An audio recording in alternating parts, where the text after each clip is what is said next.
Ba-doop-a-doo.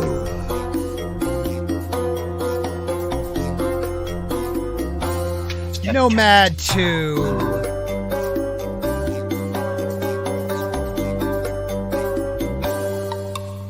Yeah, Nomad. Yeah, this guy never shows up.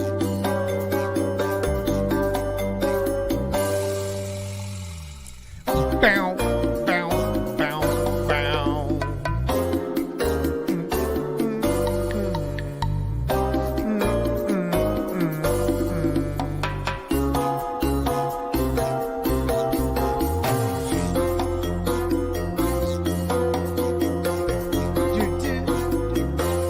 Ba-doop-a-doo. You do. Oh, damn it. Yeah, you almost had it. You almost had it.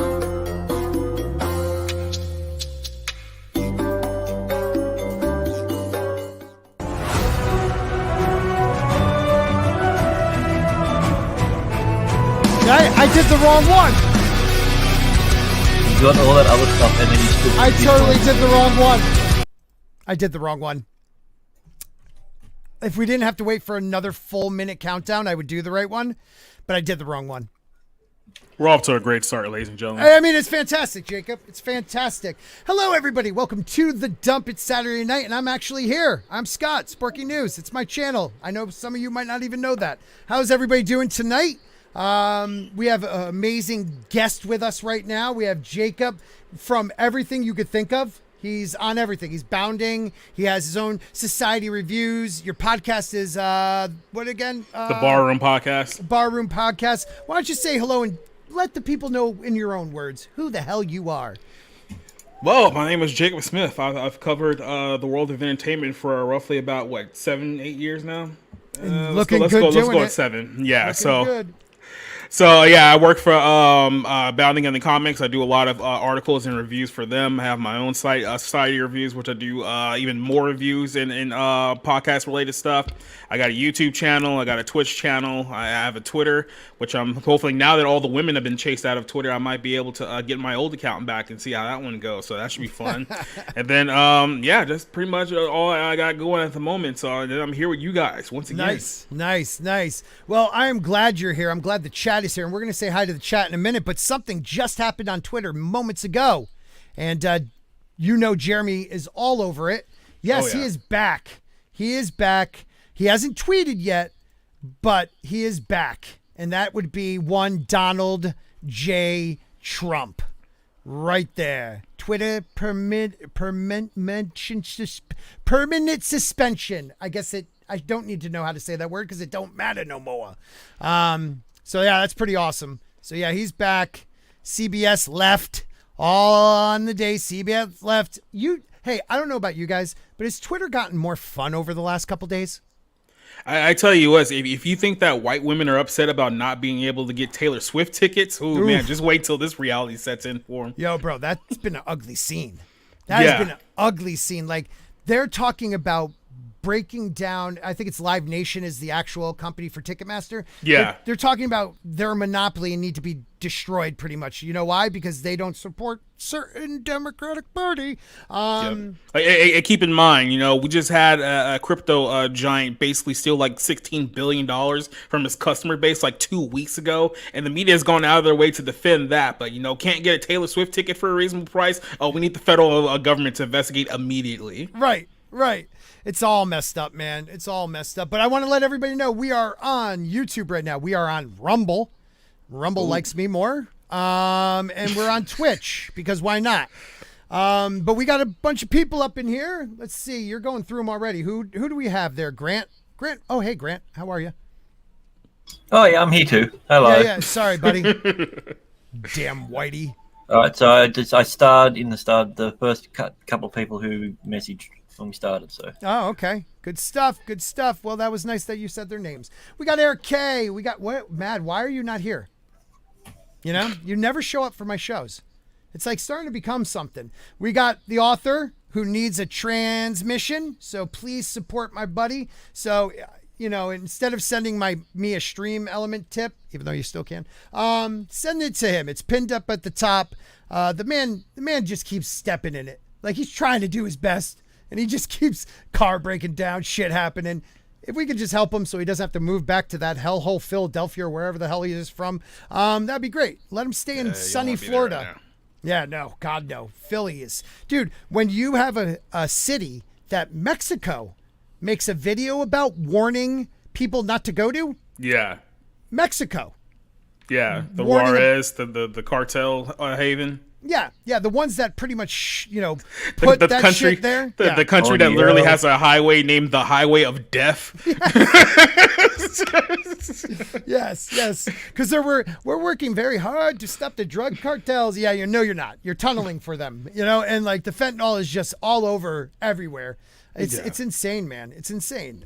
So yeah, that's crazy that we live in an America right now where another country known for drug issues, known for cartels, is warning their people with a commercial not to come to America. That's pretty bad. I should probably find that. We'll play that later because that is craziness. But nobody else is here yet, but that's okay. Culture has a migraine.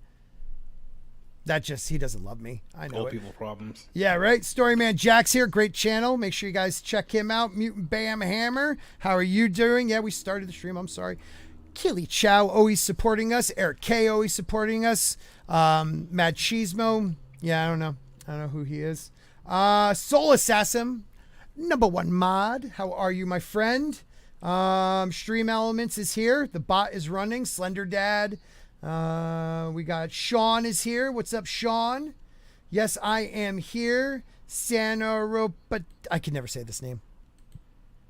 Sonora Baptiste. See, that's exactly what I just said. Okay, I'm pretty good. Anybody else? Oh, one man show who comments on. I do these like right now. I'm doing a bracket, the best Targaryen kings of Westeros history, and he just responds with like little one-liners because it's something he doesn't care about, and the freaking Song of Ice and Fire people lose their ever-loving mind. It's so much fun. So if you guys have not checked that out, please do. Zach, you available? Feel free. I think you're in that chat. Who else? Walton, you got it. What does he have to do, Grant? He has to, what is it? He has to be able to accept redirects so we can redirect the stream afterwards. Go to your channel dashboard, go to settings, and find redirect community settings, and there's a check mark where you check mark redirect live streams, because I can literally, after this ends, people will automatically see your live stream pop up. So like a raid, like how Twitch raids. Because we have a live stream after this, which I'm totally gonna make. Us 4 kings, 3 kings, something about kings, and we're talking about stuff, and Walton's awesome, so make sure you guys check him out. Horny Alf is also awesome. Liger Fan is up in here. Wow, I'm seeing some people I haven't seen in a while. Oh, that's probably because I'm not here usually. Yeah.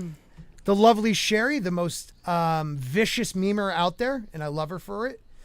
She will destroy you. Lord Thoth, how are you? And Mr. Grant Gregory just tipped $1. Thank you, my friend. I appreciate that. Does it say something? It does say something. It does. Oh, crap. Tip for you to see if the element bot is working. Thank you, my friend. I appreciate that. So is it? It is working. Okay, it's right there on the stream. So we're good. Tim Talks. He was on our last, the last House of the Dragon stream we did. Starting this Monday, though, guys, we're going back to Aluminum Spork, where we're going to be talking about the new Graham Hancock Netflix show. We're going to be talking about the first episode of the new season 2 Curse of Oak Island and anything else UFO-ish that comes up too. Let's get going. So I'm blanking on everything I wanted to talk about tonight, but I think one of the most important things is what's going on with Twitter right now. Yeah, it's kind of breaking at the moment. I think there's really a lot of celebration and coping happening simultaneously right now. Yeah. I mean, you got like CBS News suspends all Twitter activity due to uncertainty under Elon Musk's leadership. Yeah. I like the Babylon Bee is back, which one of my favorites. Twitter workers worry Elon Musk will turn their free speech platform into a platform that allows free speech. Yeah, exactly. And then it was funny too because there was also the picture that Lauren Chen posted about the Twitter employees before Elon Musk and Twitter employees after Elon Musk, and it really just kind of to show you how Twitter ended up in the position where it is right now. Yeah, yeah. You know what? Hold on, I'm going to take this back off because I know I had that somewhere. I thought that was one of the best ones I saw today. I had it up. I'm going to find it because it's like all just Karens, dude. It's all Karens. It's almost like they let a couple in, and then they just like started like more of them just started growing like uncontrollably. Yeah, that's what some would say. What's her first name again? Lauren, right? Yeah, Lauren. Probably spelled it wrong. Let's see if we can find it. Yeah, she had it. The picture's awesome. So what do you? I mean, you're a man that is not just into movies like me. You feel that it all bleeds together, right? Yeah. It all intertwines now, and it wasn't the doing of people that are libertarians or people that are conservative. No. It really was the left that did this, and now pissed that we're actually following them. You know, like showing that we're showing the hypocrisy of it. But it's just been a madhouse over there. I mean, it's basically when I started out about 2016, just like doing like straight movie reviews, like that was just kind of my plan when I started out. But then you notice, especially around the time that Trump became president, that everyone just had to come out with a movie that had some kind of social commentary about Trump and the people who voted for Trump. And it's like, okay, if you're just gonna shove this into like every single movie that I'm gonna review for the entire year, it's like I can't just like ignore the elephant in the room. So that's why I ended up started covering a little bit more news, started do a deeper analysis and a lot of my reviews, and then somehow in the next 6 years I ended up here. So that's beautiful, dude. There was another one I saw. It was showing like a clip. Oh, you know who it was? It was Libs of TikTok had a great one. Libs. Was it the one about the women going to work at Twitter with? It was like a montage of them, right? Yeah, where they were doing no actual work whatsoever. They were just like sitting there and like eating their $400 a day per diem that they were very upset that they got rid of. Yes, and the best part is too, like there was another one just showing they literally caught on camera, like saying they were going to stop conservative voices, and like it blows my mind that these platforms are taxed like an open platform, but yet they really were publishers. Twitter was a publisher. They decided who got to speak and who didn't, and it changed history. They literally, I believe, and if YouTube wants to drop us, just know we're on Rumble right now. I believe that they all, I'm not saying they conspired, but they all decided in one day to stop allowing certain voices to speak. Yeah. And the scary part is that you think Twitter is bad, you can only imagine what Google and Apple looks like right now. Because if you think that their, let's just say, clientele is any different than what Twitter had, you're sadly mistaken. Yep. What's up, my man? How are you, sir? Hello, brothers. What's going on? My brother. How are you? It's good to see you. Mark with the C is here, everybody. What's going on with you, man? Just getting in from work. Hardworking man. It's woo. I mean, you know how it is. I do know how it is. I do. Yeah, but I didn't want to miss another one, man. This is the place to be on Saturdays. Yes, I love that. Tell your family, tell your friends. This is it right here. It this is, man. What's going on, my man? Oh, yeah, God. So. You bring me so much pride. Thank you, sir. I'm always, anytime you're on, Jane's on, Rage, it makes me feel so happy. Culture, Mr. Grant Gregory. Oh, yeah, you too, I guess. Oh, he's still here? Yeah, I know. Did Zach Society say he wanted Reviews. to come on at all? Hello.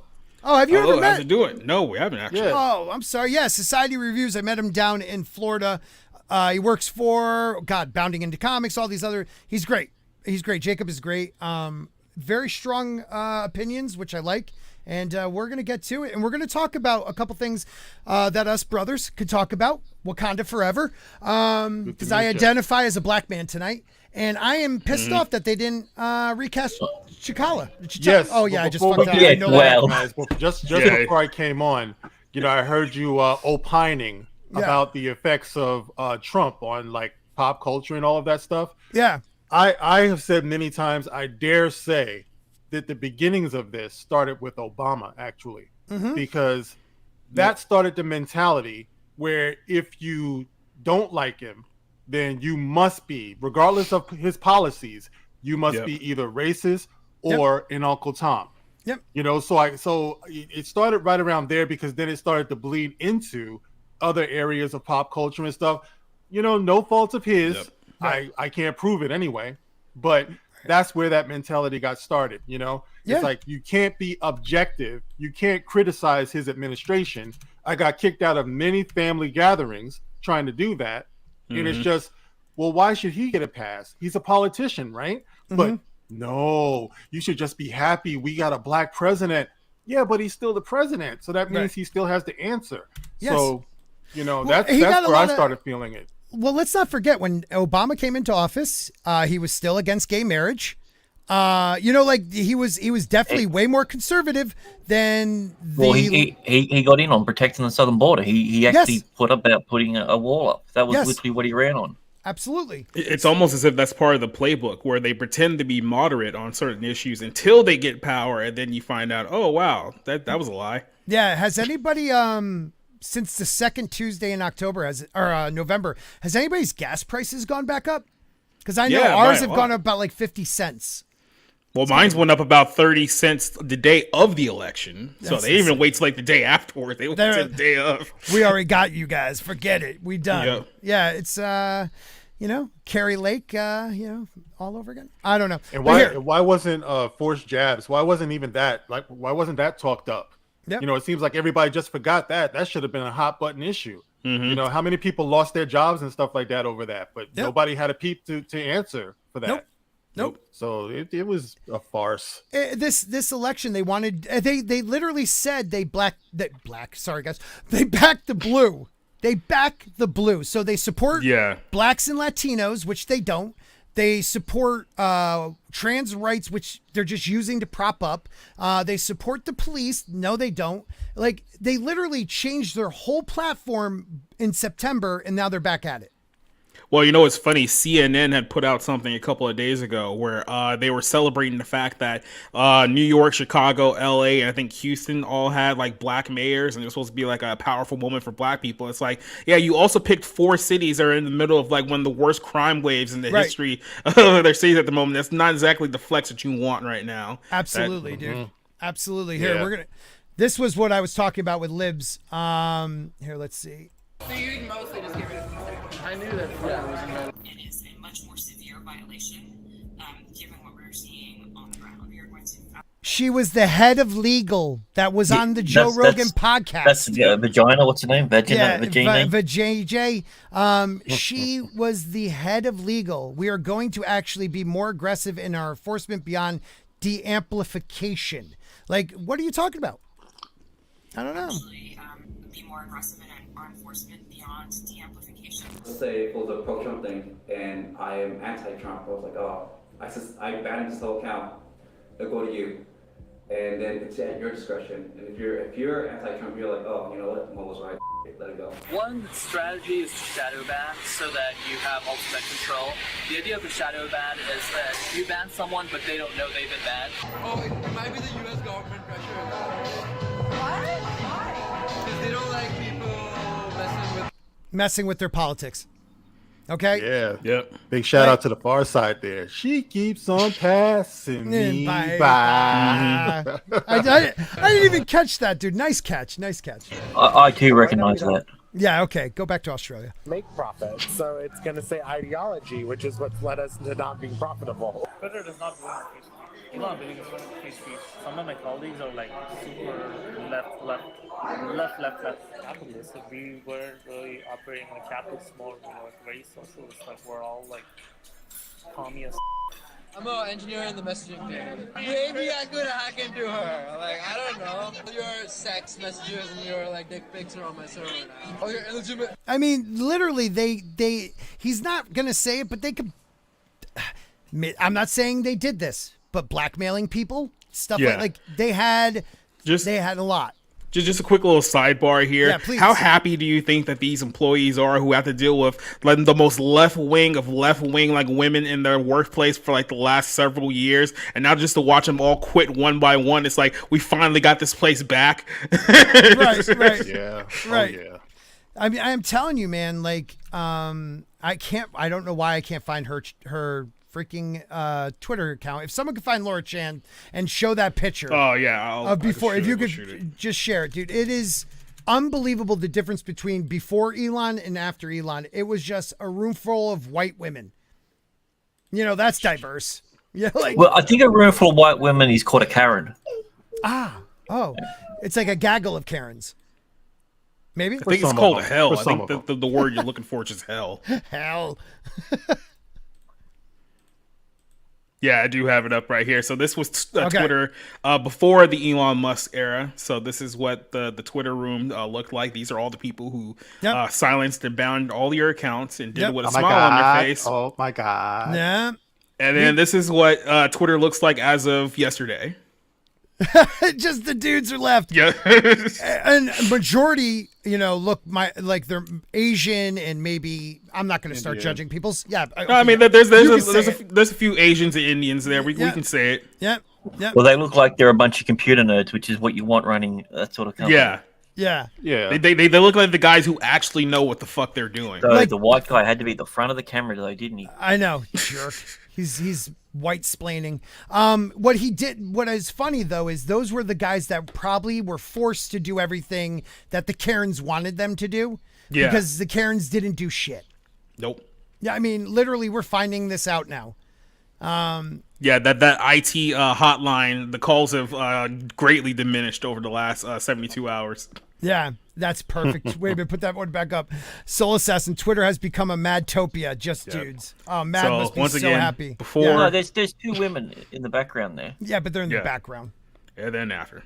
I mean, somebody's got to get the coffee. You know what I mean? Yeah, there's stuff to be filed. They're just getting their boxes as they leave out the door, complaining something about like the patriarchy or something like that. If you look at the top right, there's a woman looking like she's walking out the door with a box almost. Like she has her head down. Yeah. Like you notice one thing, not a blue hair in sight. Nope. No, kind of crazy, right? A blue shirt, but that doesn't count. That doesn't count. He's probably wearing that He's ironically. holding a computer. He's doing it ironically.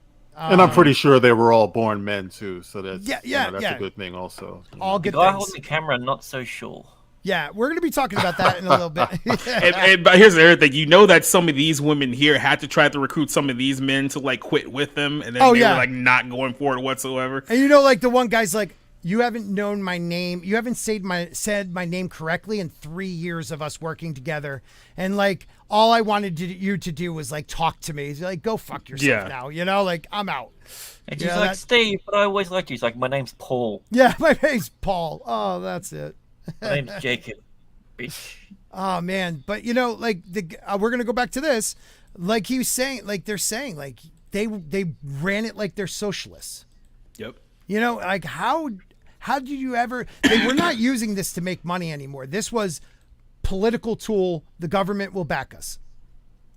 That was it. Yeah. All right, let's see what else they have to say. My server now. I'm gonna send it to your wife. And she's gonna use it in your divorce.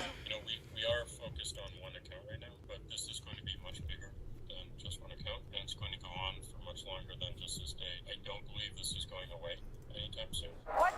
This what bothers me the most too. We live in it's so corrupt that because one group has power, when this was all happening, one group had power.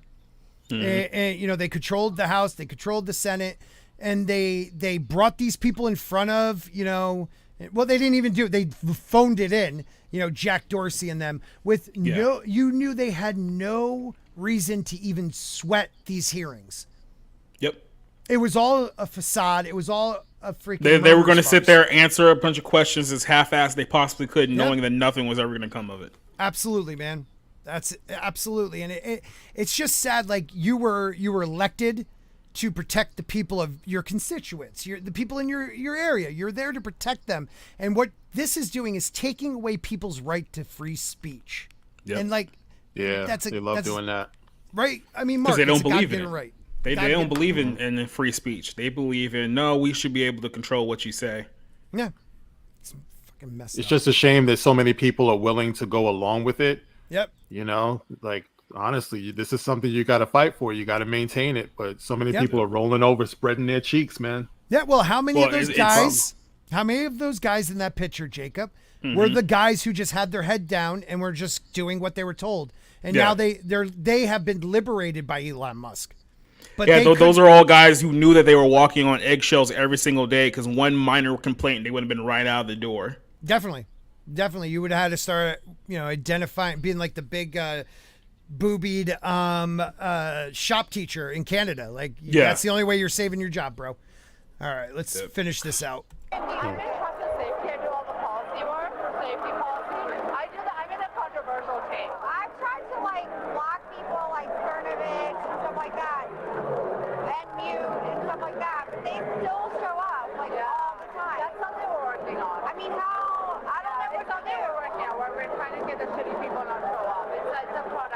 So crazy. Wait. You can read it. Let me see. How to protect yourself. Groups like Project Veritas are active right now. Like some group that's trying to just out the employees. Like they're trying to go on dates with them like this and record them and then go sell it to the New York Times. What is like we're doing right now? You're lucky that you met me organically because I would be questioning everything about you. Hey, oh no! I hope that's not somebody from Veritas that he's speaking to. Veritas. Dude, I just ate some really good Veritas. Oh man, I legit just ate Veritas. Yeah, man. So they were excellent. Well, what am I talking? I would have been like, "What, you think I'm a Fed? You think I'm wearing a wire right now, bro?" Just get all only a irate. Fed would ask that. Yeah, just get all irate with them. What's Gucci, my ninjas? What is up, man? What is up? Not much. I see you're wearing your quarter orange hat. Yeah, my quarter orange. You know it, brother. Mm-hmm. Well, we're two quarters tonight. 2 quarters tonight, brother. Well, two and an adjacent. Hey, there you go, brother. It's funny you just came on, Mad, because the lovely Sherry sent me this picture just a moment ago of me and you, I guess. I think my bulge is a little bigger, and I have way better tribal tattoos. So just letting you know. It's true. Yeah. Yeah. I'm more of a Jason Momoa than that other dude. Okay. No one knows his name. Yeah, that guy. Yeah. Did anybody? That's what happens when you have 3 first names. Yeah.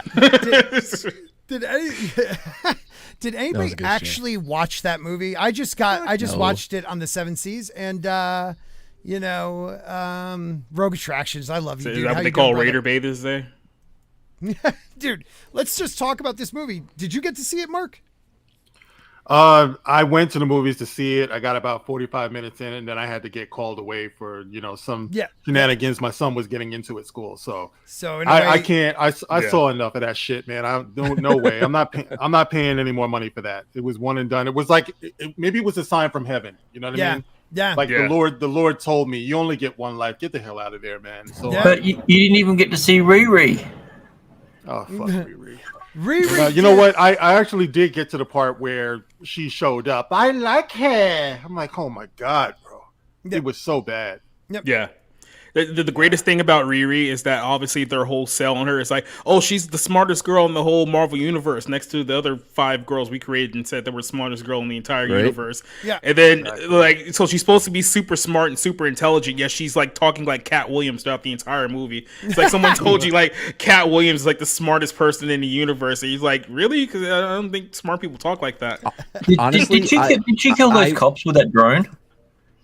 I'm pretty sure she did. Dude, how many of the cops died? Real quick, before we get too far away from it, real quick, I would have bought back-to-back tickets if she would have said "pimp in distress" one time in there. That's it. Pimp in distress. Thank you. Dude, Thank you. You're welcome. I am a boy, Damon. And I too understand those references. Vegemite. No, it's funny because Riri, and we were talking about it backstage. Grant and I, I think it was Grant and I, Riri and the Shiri. Shiri. They made them look less attractive than they really are. Like Riri Williams looked like, you know, she's a girl at, yes, I know you're from Chicago. You're at MIT now. Like, but like they made her just a thug. She was, you know. Well, I mean, that's part of the overall Disney agenda, is that women are going to replace men by just being weaker counterparts of men. So it's not just Disney, you know, because I watched Nope and I really enjoyed Nope. I thought it was really good, except I could not stand the sister. Everything she did, everything she said Keke felt Palmer, like felt like it was written for a man. Yeah, comedic relief. What was this? What movie? Well, remember she was also Nope. gay in the movie. They had to get that check mark for the gay representation, just like on and Wakanda Forever. At the very end of your almost 3-hour movie, you have like one of the bald warrior women hugging their lesbian lover. So you have to squeeze that one in there too. Well, I thought you just gave her a kiss on the head. Or did I miss it? I don't know. No, Riri is from the hood, man. Why can't we get the badunkadunk? You know what I mean? Why is Disney afraid of the ass? That's what I want to know. Respect, brother. Well, I mean, you could have put the rockets on either side of it. That would have worked even better. You could have made it a function of the suit. Yeah. Are we trying to have representation or not? Well, Didn't they digitally remove Dallas Bryce Howard? No, Bryce Dallas Howard. Didn't they digitally remove her reduced her ass? Yeah. Really? Did they do They that? did the same thing with Nameless Drunk. Come on, man. Yeah, they digitally removed his bulge because they don't want a man to look like a man, I guess. Well, I don't care about that shit, but I'm just saying the ass is important. I know what you mean. But you know what I mean, man. They want to make him look less masculine. They should have put a digital ass on what's her name, Captain Marvel. That would have been nice. Oh, I can't believe I'm gonna have to take up for Disney right now. I think what it has to do with it whenever you watch Lion King, McStuffins? right? Oh, well, no, like the Lion King, the cartoon. They're not gonna have their dongs just swinging underneath them like it would, you know. I think it's more of we don't want the peen to be distracting. In fact, what's his name? There was a firefight. What's his name? William Dafoe. Yeah. William Dafoe. He was supposed to be in the Last Temptation. He was supposed to be naked on this cross, but his dong is so large it was distracting, which is why they had to. I heard about that. Yeah, So it's not that I guess you know everyone's gonna be like, look at his peen. And he was Gentile, so they had to add stuff. But yet slowly Disney wants to you know, make sure our kids see more gay relationships and make sure they know they're gay relationships. Like the idea of Candace Cameron, Candace Cameron Brie or Beret or something like that. Yeah, I just did a video about that this past week. Yes, I made a video because it really bothered me that people were attacking her because she wanted to do Christmas movies on a religious network that were about the nuclear family. Yeah, I did a story about that, and I did a couple of stories about Great American Family over the last couple of years for Bounding, and I pretty much the whole thing there is that essentially what happened was that they wanted to run a lesbian commercial on the Hallmark channel. Mm-hmm. Then Hallmark initially rejected the commercial. The left got super butthurt, so then Hallmark said, okay, fine, we'll do a bunch of LGBTQ Christmas movies, just stop attacking us. And then that pretty much caused a civil war within the Hallmark brand, so half their guys left and created Great American Family, and now they're like, yeah, we're not going to do that stuff over there. Yeah. So well, what blows my mind is this. It's like you can identify whatever you want unless they don't agree. She identifies as a Christian woman who believes in a marriage is between a man and a woman to procreate and have children and create a family, and that's wrong in their view. Well, that's her reality. That's her truth. Who are you to tell her she can't believe this? You don't have to agree with the Catholic Church or Protestants or whatever, but you can't attack somebody for her beliefs who doesn't treat people badly. Or not only that, it's like, why are you guys even complaining in the first place? You already won. You already took over Hallmark. They're doing everything you wanted them to do. Yep. So now you're getting mad that this new company isn't also doing everything that you want them to do as well. So yeah, it just blows my mind that it's like they're so hypocritical. And the hypocrisy is just overflowing when I identify as literally I identify as what was the girl, like a vampire or something like that. These are my vampire pronouns. So I'm supposed to take that person seriously, but they can attack a woman who believes in her faith, follows her faith, and and realizes it's not my job to judge you, but I also don't have to celebrate it. Yeah. Bro, I went on a date one time with this quote unquote vampire. This bitch. Let me tell you. She gets upset with me. She gets upset with me because I brought up the whole sparkly thing. And she's like, no, real vampires don't sparkle. I'm like, maybe it's a regional thing. You know, down here they don't. Yeah. But in the I would have left you right away Oregon if I was there area. too. Oh man, then she there apparently, I didn't know this, there's vampire kings. There's a vampire king of San Antonio, and he looks exactly how you picture him. Long greasy hair and it was like Marilyn Manson 25 years ago. Yeah, Yes. Columbine coat. Yeah. Where dude. does one meet a vampire? How dare you, Danny? I see you. It's called the on internet. vdate.com. What are you into, man? Yeah. Oh, this was years ago. But did you know she was a vampire No. before the date? No. Okay. If he did, he wouldn't have ordered the steak. Yeah. Rare. Better been rare, man. Yeah, here's another warning for some of you fellow guys in the chat tonight. If you are dating a girl and she's into any kind of Wiccan or witchcraft, run away immediately. That's an immediate deal breaker, red flag. Or point of order, send her to Walton. Because he's into that stuff. Send her to Walton. That's his spiritual beliefs. I respect that. And he needs to find a good witch. Like not the wicked witch, but Glenda or whatever the hell the other one was. He needs a good Wendy. one. Wendy. Yeah. One of the chicks from Charmed. Yeah, they're a little psycho, but the ones that the one that twitches are no. Yeah. Yeah. Maybe Piper. And also, everyone that was with him ended up dying, so probably not the charmed ones. Yeah, that's true. I mean, never mind. Yeah, go for the charmed ones, Walton. when you find out 20 years later that Shannon Doherty was the good one the entire time. Yeah. She just liked to smack a bitch. That's all. Mr. Tickle Trunk. It's difficult to find a Wiccan woman who's all there. Really shocked. Shocked. Yeah. You don't say. Yeah. Valid point. I mean, there are people that believe in I think, maybe not Wiccan. I'm not judging, because if you have a spiritual connection, see, I don't. I believe, I call, God, but to me, if you have a spiritual connection to a higher power that makes you question your own decision making with good morals, then I'm good with that. But maybe a druid broad, they might be more fun. Yeah, for me, it's that's pretty one step away from your girlfriend asking if you're into pegging, and just you might as well just. I think you should just cut out the middleman right away there and take your losses. Welcome to the dude dump tonight, baby. All right. Oh man. Listen. Some chick was smack me in the face one time. I'm like, what? No. I could just see what would happen from there. I'm like, oh no, I'm gonna get arrested. Yeah, exactly. The ones that ask you to choke them and shit. It's hold on a minute. I'll never forget one in college. The girl was like, I'm into asphyxiation, and I'm like, I don't even know really what that means. And then when I found out, I'm like, I can kill a bitch right now. What's going on? I don't want to go. Exactly. I don't even know your last name. You're asking me to smack you in the face. What is happening? Smack me. This was years ago. Katina Martin is offering for us to kiss her ass. Is that cool? I love you all, but you can kiss my ass. Oh, is you he a know Wiccan?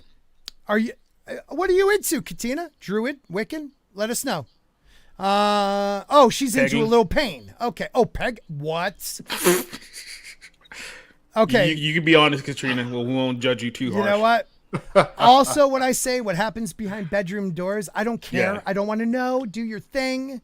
I mean, here's the thing. I'm a big dude, so there's no way in hell that I'm going to convince a cop that, everything was on the up and up until things went sideways. So, yeah. I wouldn't have believed you. I'm like, he's lying. Mm-hmm. She over there with claw marks on her neck and be like, yo, you here? Yeah.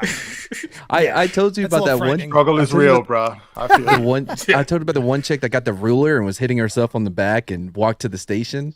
And then I was driving. I was on patrol, and I pick up this dude. He's walking with a kid and a camera, and it's 3 a.m. I'm like, oh, this is gonna be fun. And he recorded the whole thing where she's kicking him in the balls as he's holding the baby and recording it. She's like, no one's gonna believe you. Well, I've seen a woman. I've seen a woman get in a fight with her boyfriend on the street and then run into traffic and try to get hit by a car just so she can try to blame him for the accident. Oh my God. There's look, guys, there's a big issue in America today where with women. Elon Musk talks about it, like this idea that women need to first have a career and fulfill all these things because, you know, a family will lock them down. And by the time they get into the 30s, they're like, where are all the good men? You know, like you have to end up like with someone like me who went to rehab and shit. I love you, honey. But like the thing that kills me is like we're having a lack of having families, having a nuclear family, having children. And we literally will be, for the first time, and I don't even know recorded, the record of America actually dropping down in population in the next generation or two because of this decision that you won't find satisfaction in being a mother. You know, it's a lot of issues. It's the fact that a lot of these younger people, both men and women, have kind of rejected, you know, the idea of being in an intimate relationship with another person. Like they've rejected the idea of monogamy in that sense. And then, like I said, there's a whole bunch of factors that go into that. I say a lot that, you know, the whole rise in LGBTQ culture, the way that's promoted in the media, way it is another form of population control there. Because if you encourage more people to get into relationships where they're never going to reproduce, then what do you think's going to happen to the population over a growing amount of time? Yep. And I'm not one of those people like I don't care. Like the word marriage was an attack on that word. Yeah. You know, like I don't care if legally people get together and they can, you know, deal with that crap. It's all right, Matt. I know you talk about marriage and Mad runs. He's like, I'm out. Summer. He's like, I've had enough. Yeah. But he's at home, not getting it on stream. Jeez. You know, and people try to use, well, what happens if they're two men and they want to adopt? Do you understand in America, adoption is so hard that a man and a woman married, the line is miles long. Sometimes years. Yeah, years and just scrutiny. And that's why people go out of the country to get kids. Like, they make it too hard. And these kids then get a little bit older and then people don't want them. And that's some of the issues too. Like, well, give them to families. Give them to families where there will be, because I'm sorry, there is something special about a mother that a father can't give them. I don't care how feminine you are. There's something special, a biological mom or adopted mom that they just give to a child that maybe a dad just doesn't get. Well, I mean, it's vice versa too. Yeah, I mean, that's the reason why we have our roles, you know. I mean, I know it's a bad word to say roles and stuff, but it's true. You know, there's roles for the father, there's roles for the mother. We're supposed to complement each other. Yeah. You know, that's the way it's supposed to work. Because I know some mothers that that motherly instinct completely missed them. Yeah. So you can't say that all across the board. Absolutely correct, man. It's not 100% on anything. I mean, I'd rather have a kid with two dads that is going to be treated well than somebody using the kid to get money from the state. You know, like, I'm sorry, I am still a little liberal in ways. But keep in mind, you know, I'm a person who very much believes that not everyone should be having kids. And unfortunately, there's a lot of people who should not be parents in any way, shape, or form who do have kids, which is sad on all fronts. Well, they should give people a plant if it survives and upgrade to like an animal or something, and then there you go. You've got your license. Did y'all have to carry the baby in I don't know if y'all took home ec, which they don't tell you when I thought it was just gonna be free food and a classroom full of chicks. No, it was me and 12 other guys had the same idea. They just handed him an egg and he just immediately cracked it over like. Well, the second semester or whatever it was child development or some bullshit, and you had to carry around this baby that has all these sensors in this shit. Man, my partner Andy and I, we failed. Oh, so yeah, my partner. I love it because he's your partner, you know. Yeah. Oh, he was gay. He was black. He was awesome. I loved Andy. I've known him since kindergarten. That's my boy. He's not black anymore. He was. Oh, it's not a Sammy Sosa, Michael Jackson thing. No, he's still. Okay. Yeah. Well, he ended up not voting for Biden, so he couldn't be black anymore. Sense. Our baby's name was Moesha, and we failed with a -34. Oh wait, so you shook the baby? No, I had a dream where there was this baby crying in my dream for the entire dream. Turned out it was 8 hours of the baby just crying. Oh my God. You're doing great. You're doing great tonight. Poor baby. But this goes into another topic I wanted to talk about, because every few weeks we get people attacking J.K. Rowling's. And they're back at it again, but I'm starting to see more females defending her than they were before. And it's because, again, because they know what's coming. Well, Twitter's not suppressing those women too. Mm-hmm. The idea that, like, I'm a father of two young girls, and as they grow up and play sports and are trying to get scholarships, and if they get knocked out because a male decides that he's a woman now, well, why is his rights more important than my daughter's rights? Yep. Why? Like, again, it's like you're trying to tell me this guy's rights. Again, a man taking away something from a woman, and women aren't defending that. Like, I would think they'd be the ones screaming from the rooftops, but they're the ones attacking J.K. Rowling's. It blows my mind. Because they're brainwashed. You know, I think that people are beginning, especially women, I think they're beginning to wake up with this. It's gone far enough. You know, when you get some monstrosity winning a beauty pageant and, you know, the dude has got a schlong. I mean, everybody knows he's not even like post-op or anything like that. I mean, come on. Yep. Like, I mean, how much are you going to... People are... how much of this are we going to enable? Right. That's the problem. We're enablers right now. Well, yeah, like people... Go ahead, Grant. I was going to say, the biggest thing that when you talk to people about this, 90% of them haven't even given it any thought. Mm-hmm. They just like, they hear it, they go, well, no, it's inclusive. It's like, okay, now imagine your daughter was in that scenario. Would you be happy with that? And then you see it when you talk to people. There's that light globe that goes off, and they're like, oh, well, no, you know, and you know that they haven't even thought about it. And I think that's the biggest problem is no one puts themselves in the shoes of that kid that's worked their entire life to get to that point, and they got it taken away because someone had an advantage. If it was a girl who had the same muscle structure and bone density as the guy, you'd accuse her of cheating. Yep. And it would be taken away. Well, like I said, I think people are starting to turn because they're being told that the abnormal is normal. If they question it, that they're a bigot.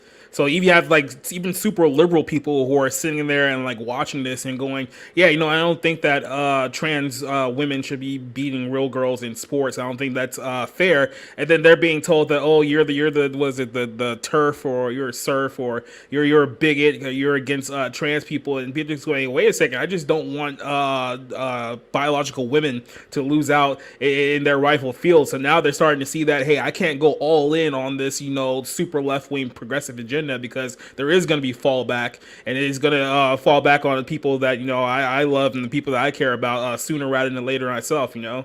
Like, you even have like liberal mothers who push back on like a lot of the progressive narratives about how men are just terrible and boys are just terrible. It's like, wait a second, I got sons. Like, I'm not going to grow up and teach them that they're terrible, that they're innately evil and things of that nature. But well, you see what happens when a generation does that. We're dealing with those young adults right now.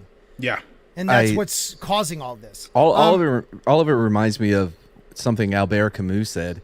And he said, a virtue cannot separate itself from reality without becoming a principle of evil. And I think that's why there's always this deconstructionism to what they're doing. Yeah. Is to be able to question anything that would get in the way of their agenda, of what they want, what they think that they need or want. And I'm going to be honest, like, I am no longer going to sit back and worry that my YouTube channel is going to get shut down and this. Like, I can't not speak about stuff like this. Yeah. Like, I tried to talk about it through my shows and things I love that they're ruining, but it's deeper than that. It goes through, they have Hollywood, they have government, social media platforms mostly, and we all talk about it, but we're not supporting the platforms that are supporting us. So Rumble is supporting free speech. They truly are. And I have a channel over there. Please watch this on there. I'll tell you right now, is there anybody? Is there anybody? I have a green check mark. Yes, I do. There's 4 people right now watching it. So thank you. And I'll write one of those people is me too. And me too. I'm the other one. Okay, so one other random person is watching us. I'm not watching it. I'm not subscribed. Oh, thanks a lot, buddy. You dick. But yeah, you know, if we don't talk about this, you know, Mark screams it from the rafters about the jab. He screams about dads. Like, we can't be the only ones. People have to stand up for this stuff, right, Mark? I mean, I've been saying from video one, it's bigger than Star Wars. Back when we were talking about The Last Jedi and all that stuff, because you can see it. You can see where it was all coming from. You know, all of it is thought control, mind control, conditioning, and they definitely want your kids.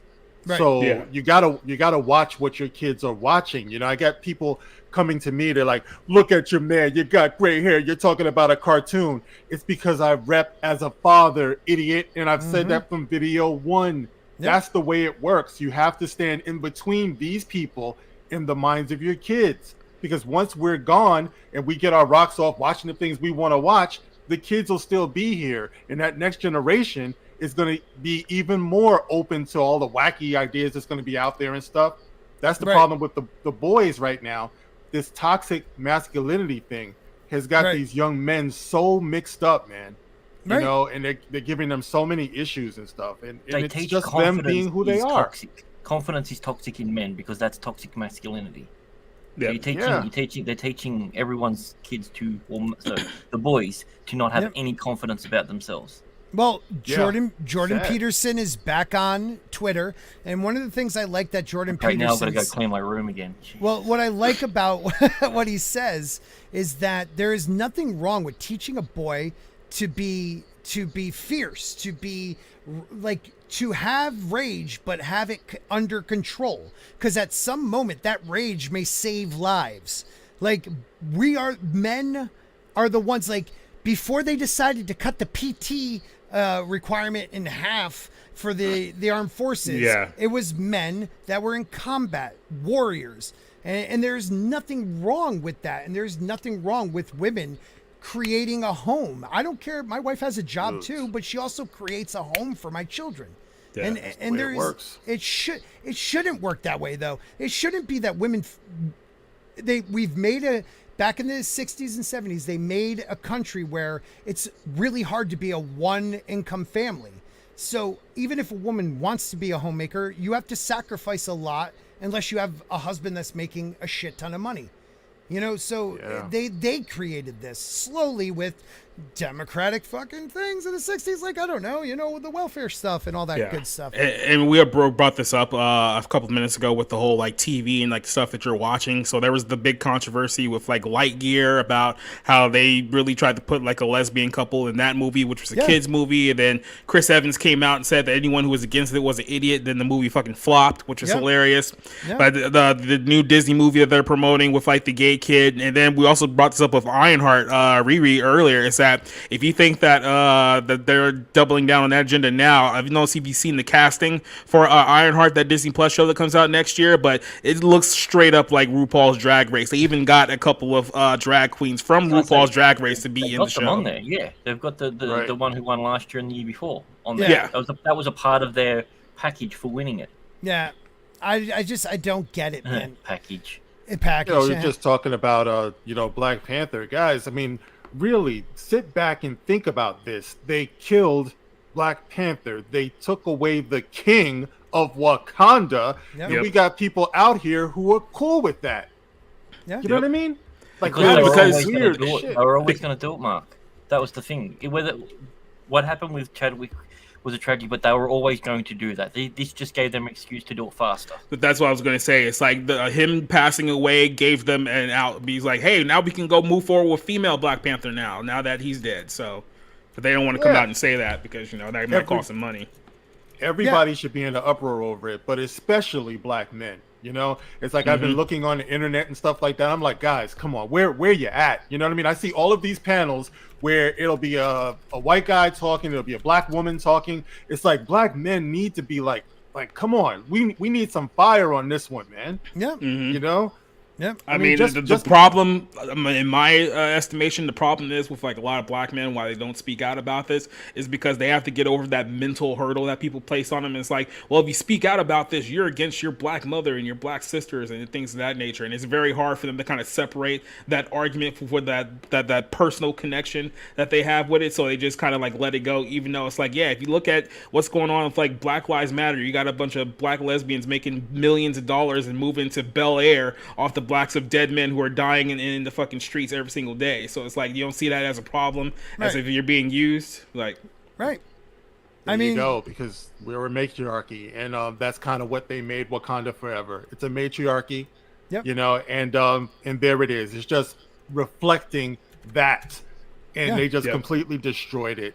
You know, I don't care if there's a T'Challa Jr. out there. Danny, if you're still in the chat, I'm sorry. Like I said, when he finally comes out, he's going to end up being either bi or gay. Watch. Yeah, and it's how many years from now? And light skin. They're going to make him light skin shit. Yeah. But look, here we have it. So this is the original Avengers, and they are being replaced by mostly females. I don't know why they have what's his name in the middle there. Yeah, I don't know why Nova's there. They haven't announced them yet. She-Hulk. She-Hulk is replacing the Hulk. Female Thor is replacing Thor. She's dead. She's coming back. They made sure. You'll see. Riri is replacing Iron Man. Tony Stark. Man. Thank you. I'm fucking blanking there. Captain America is now Falcon. It's Hawkeye. Hawkeye's being replaced by a woman. They're all being replaced by women. Yeah, matter of fact, let me just pull up this photo. I'm not sure if I'm pretty sure you guys saw this one earlier this week, but this was kind of like their big celebration of, now we got new female counterparts. Because if you guys have been following like the MCU, they're really trying to make this Captain Carter thing a thing. Like they're even bringing her back to What If. So I'm pretty sure she's going to be in the MCU sooner rather than later here, especially with this whole multiverse nonsense. I don't get that with the Peggy Carter thing, because she had her show and she was awesome in that as a woman. She went through a lot of stuff. They don't care. I never saw it. That's the sad part. They just don't care. It's like, no, we need her to replace Captain America. That's all they care about. But her strength was in a character in her brains. It wasn't that she could punch someone through a wall. Yeah. So that's okay though.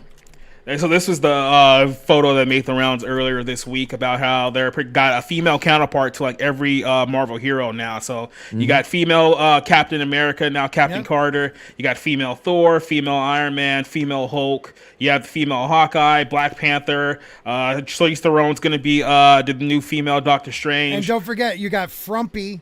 Even though she's hot, they made her frumpy Black Widow. Instead of the tight outfit, she has the loose one on now. That's the only difference. Yeah, well, we have to replace Black Widow because Scarlett Johansson sued us. So, I mean, that one's kind of a given. Yeah. But, all the rest of them is just, Yeah. Now, I made this point to the...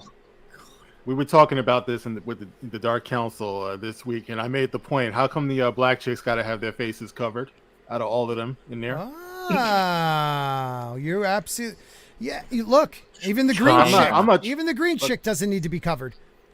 Look, I'm not trying to ignore shit anymore, bro. No, I'm calling it all out at this point. Yeah. I'm just tired of the whole thing. Black Panther fucked me up. I'm tired of this. I'm going to war on these people. I will have revenge. I will have revenge. I've been done with the MCU since almost before Infinity War. So it's like, I mean, Black Panther was some of the fight coordination was okay. Some of the CGI was all right, but in general, the story lost it. It didn't have heart. Here's the thing about Black Panther. It's like they punked out Black Panther in his own fucking movie. Yep. It's like he was better in Civil War than he was in his own film. Did you just call him I Blank love Panther? that Black Panther. Yep. Civil You War called him Blank Panther. That was probably the most apt mistake you've ever made. Yeah. But no, I know he got sick, and they were talking about that in an interview, like after some of the scenes where they were fighting in the water, like to become the Black Panther again. Yeah. It took him strange amount of time to heat back up. He'd be in warming tents and stuff. Like this man fought through a fucking cancer on his own to be the Black Panther, and you punk him in his own movie. Yeah. And he did this, I talked about, the story, the way he was raised, he never wanted the attention, Right. Like he always wanted the work to stand for itself. Yeah. He didn't want to be the story. So you call yourself, as people who are close to him, who claim to love him and know him so much, you call yourself honoring him by mirroring the pain that he went through with the character. You make the character do the exact same thing and just about shame this man, because it goes against everything he was standing for. Yeah. He was raised not to do that. Yeah. To call attention to himself. Yep, And and that's that what was they go that was the and do. storyline. He didn't Right, but- he didn't tell me. Like she was mad at him for keeping it from her. He fought that on his own because he didn't want people to worry about him. He didn't want to be treated differently. But yet they Right. used that in the plot of the movie. Yeah. And here's Ryan Coogler talking about, I was so overcome with grief. I thought I was going to have to quit. I wasn't going to direct anymore. Bullshit. You're under contract. Yeah. Mother effer. Yeah. You know, don't tell me some shit like that. That's when I don't trust you anymore. And I Yeah. used to have respect for this dude, but now I see the simpage just oozing out of feminine him. traits. Yep. Yes, Yeah, well, that's absolutely. I think it's You know, I think no it's greed real on top of that as man well. would have put together some bullshit like this, man. Nope. Yeah. Well, there was, I don't know who wrote the article for Bounding, but they talked about the artist that called them out on not recasting, and it was a disservice to black men. Yeah, if it was Spencer, don't give Spencer any credit. He doesn't need it. Yeah. I like Spencer. Someone has to. Yeah. So unless he comes on the show, then I'll like him. I'm rewatching Spartacus on Stars, and Andy Whitfield died. Oh yeah. From Lou Gehrig's disease, I believe is what he No, had. non-Hodgkin's lymphoma. Oh, that was it. Sorry. I don't know what either one is, so it doesn't matter. Anyway, Yeah, the Babe Ruth disease or something. Okay. something like yeah. All right. But yeah, they replaced him for season 2, and I just started season 2 season 2. No, season 2 because he was only in the first season. Yeah, season 2 there was was a a flashback. prequel. No, season 2 was a prequel thing, but it wasn't considered they didn't season consider 2. that. Oh, okay, my bad. All right. Yep, So, gotcha. yeah, and I just started that, and immediately like, oh, that's not Spartacus. But because of Andy giving his blessing, Yes. because he wanted to be a part of it, but they weren't going to do it without him, and he's like, no, you still got to do it. And he told You him give him a recast, pass. and if I get better, like I'll take Yeah. it. Yeah, that was. Yeah. I don't think they did a great job replacing And then him, the but- other argument is like, oh, we couldn't replace T'Challa because of Chadwick Boseman's legacy. It's like, you guys replaced Terrence Howard and Edward Norton. Don't act like you couldn't replace Chadwick Boseman after you. I mean, let's be honest. The guy started in 2-3 films before passing away. But if you count in Endgame, so it's like, let's not try to pretend like you guys are above recasting people over there at Disney. It just goes to what Grant was saying. Yeah, it's what you were saying, Grant. They knew they were going to do it. It's just this gave them the perfect opportunity to go on and do it, which makes it even more despicable because you tried to sell it to people like you were honoring him when you knew that's what you were going to do in the first place. Mm-hmm. And I just hate that people they go along with it. Like I said before, that's the part that really disappoints me.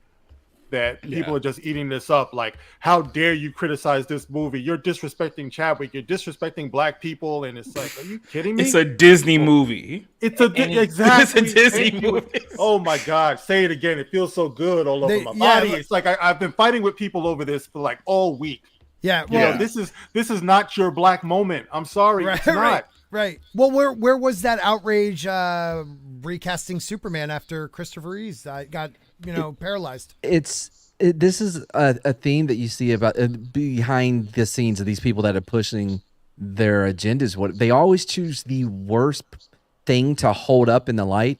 I'm not gonna. I mean, maybe George Floyd wasn't the best choice. I'm just saying. No, but who got elevated? Oh, why it is wasn't that? Brian Easley. Got shot unjustly. Shot. Veteran trying to get his $800. Well, they completely ignore the fact that they completely ignore the fact that the Summer of Love killed like 20 people. It cost like $2 billion in property damage, but it was a mostly peaceful protest. Black sheriff who was protecting his friend's pawn shop gets murdered, but no big deal. But that's the reason why I did a video talking about why we love dead black men. Why the black community loves dead black men. We love dead black men. Video, because they're easier to love. Thank you so much. Because they get to redefine who we are so that they love us more in death than they ever loved us in life. Right. And that goes for Chadwick Boseman as well. So of course they're going to uplift George Floyd. But if my ass got killed someplace, nobody would be talking about me. I work hard every day, all types of overtime, come home to my son. No, that's not the type of image you want. You want a victim image. Yeah.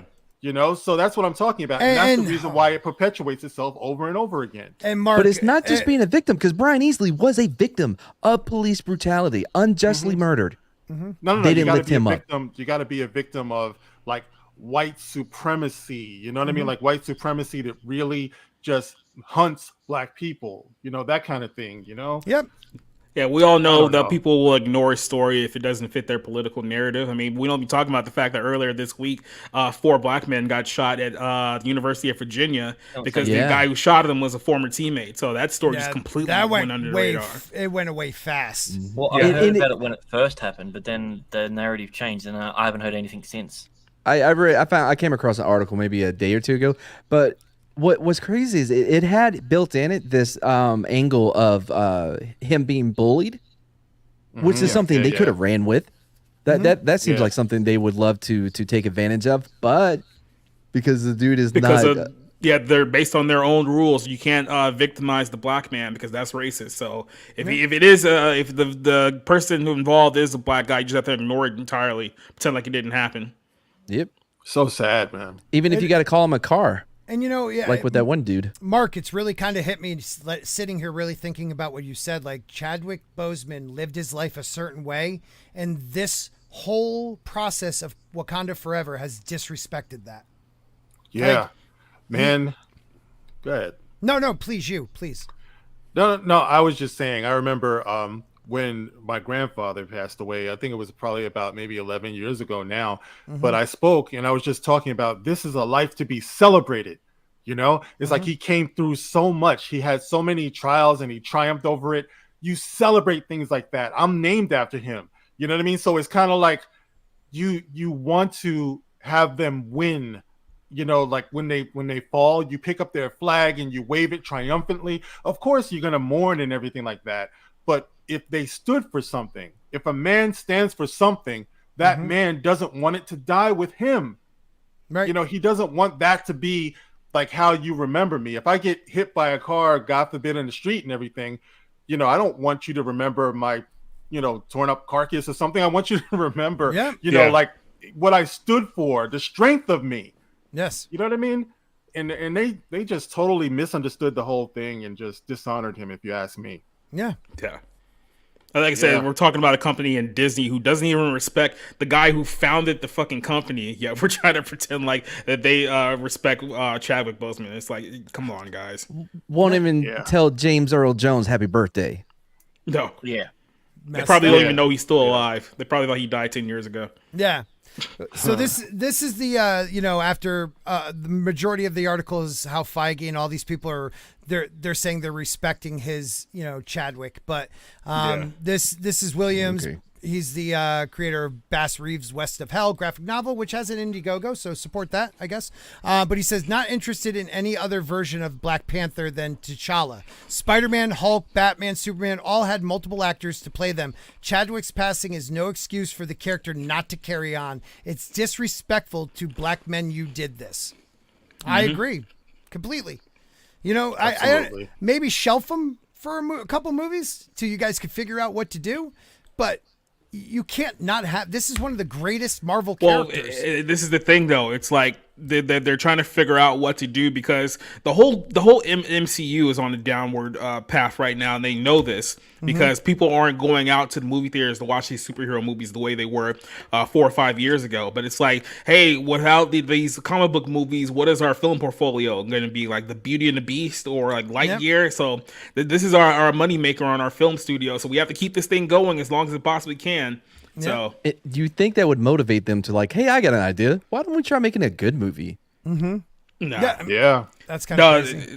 The way that they market it is that, hey guys, in 3 years, Kang's gonna be in an Avengers movie. Aren't you guys excited? Yeah. Yeah. You guys know Blade?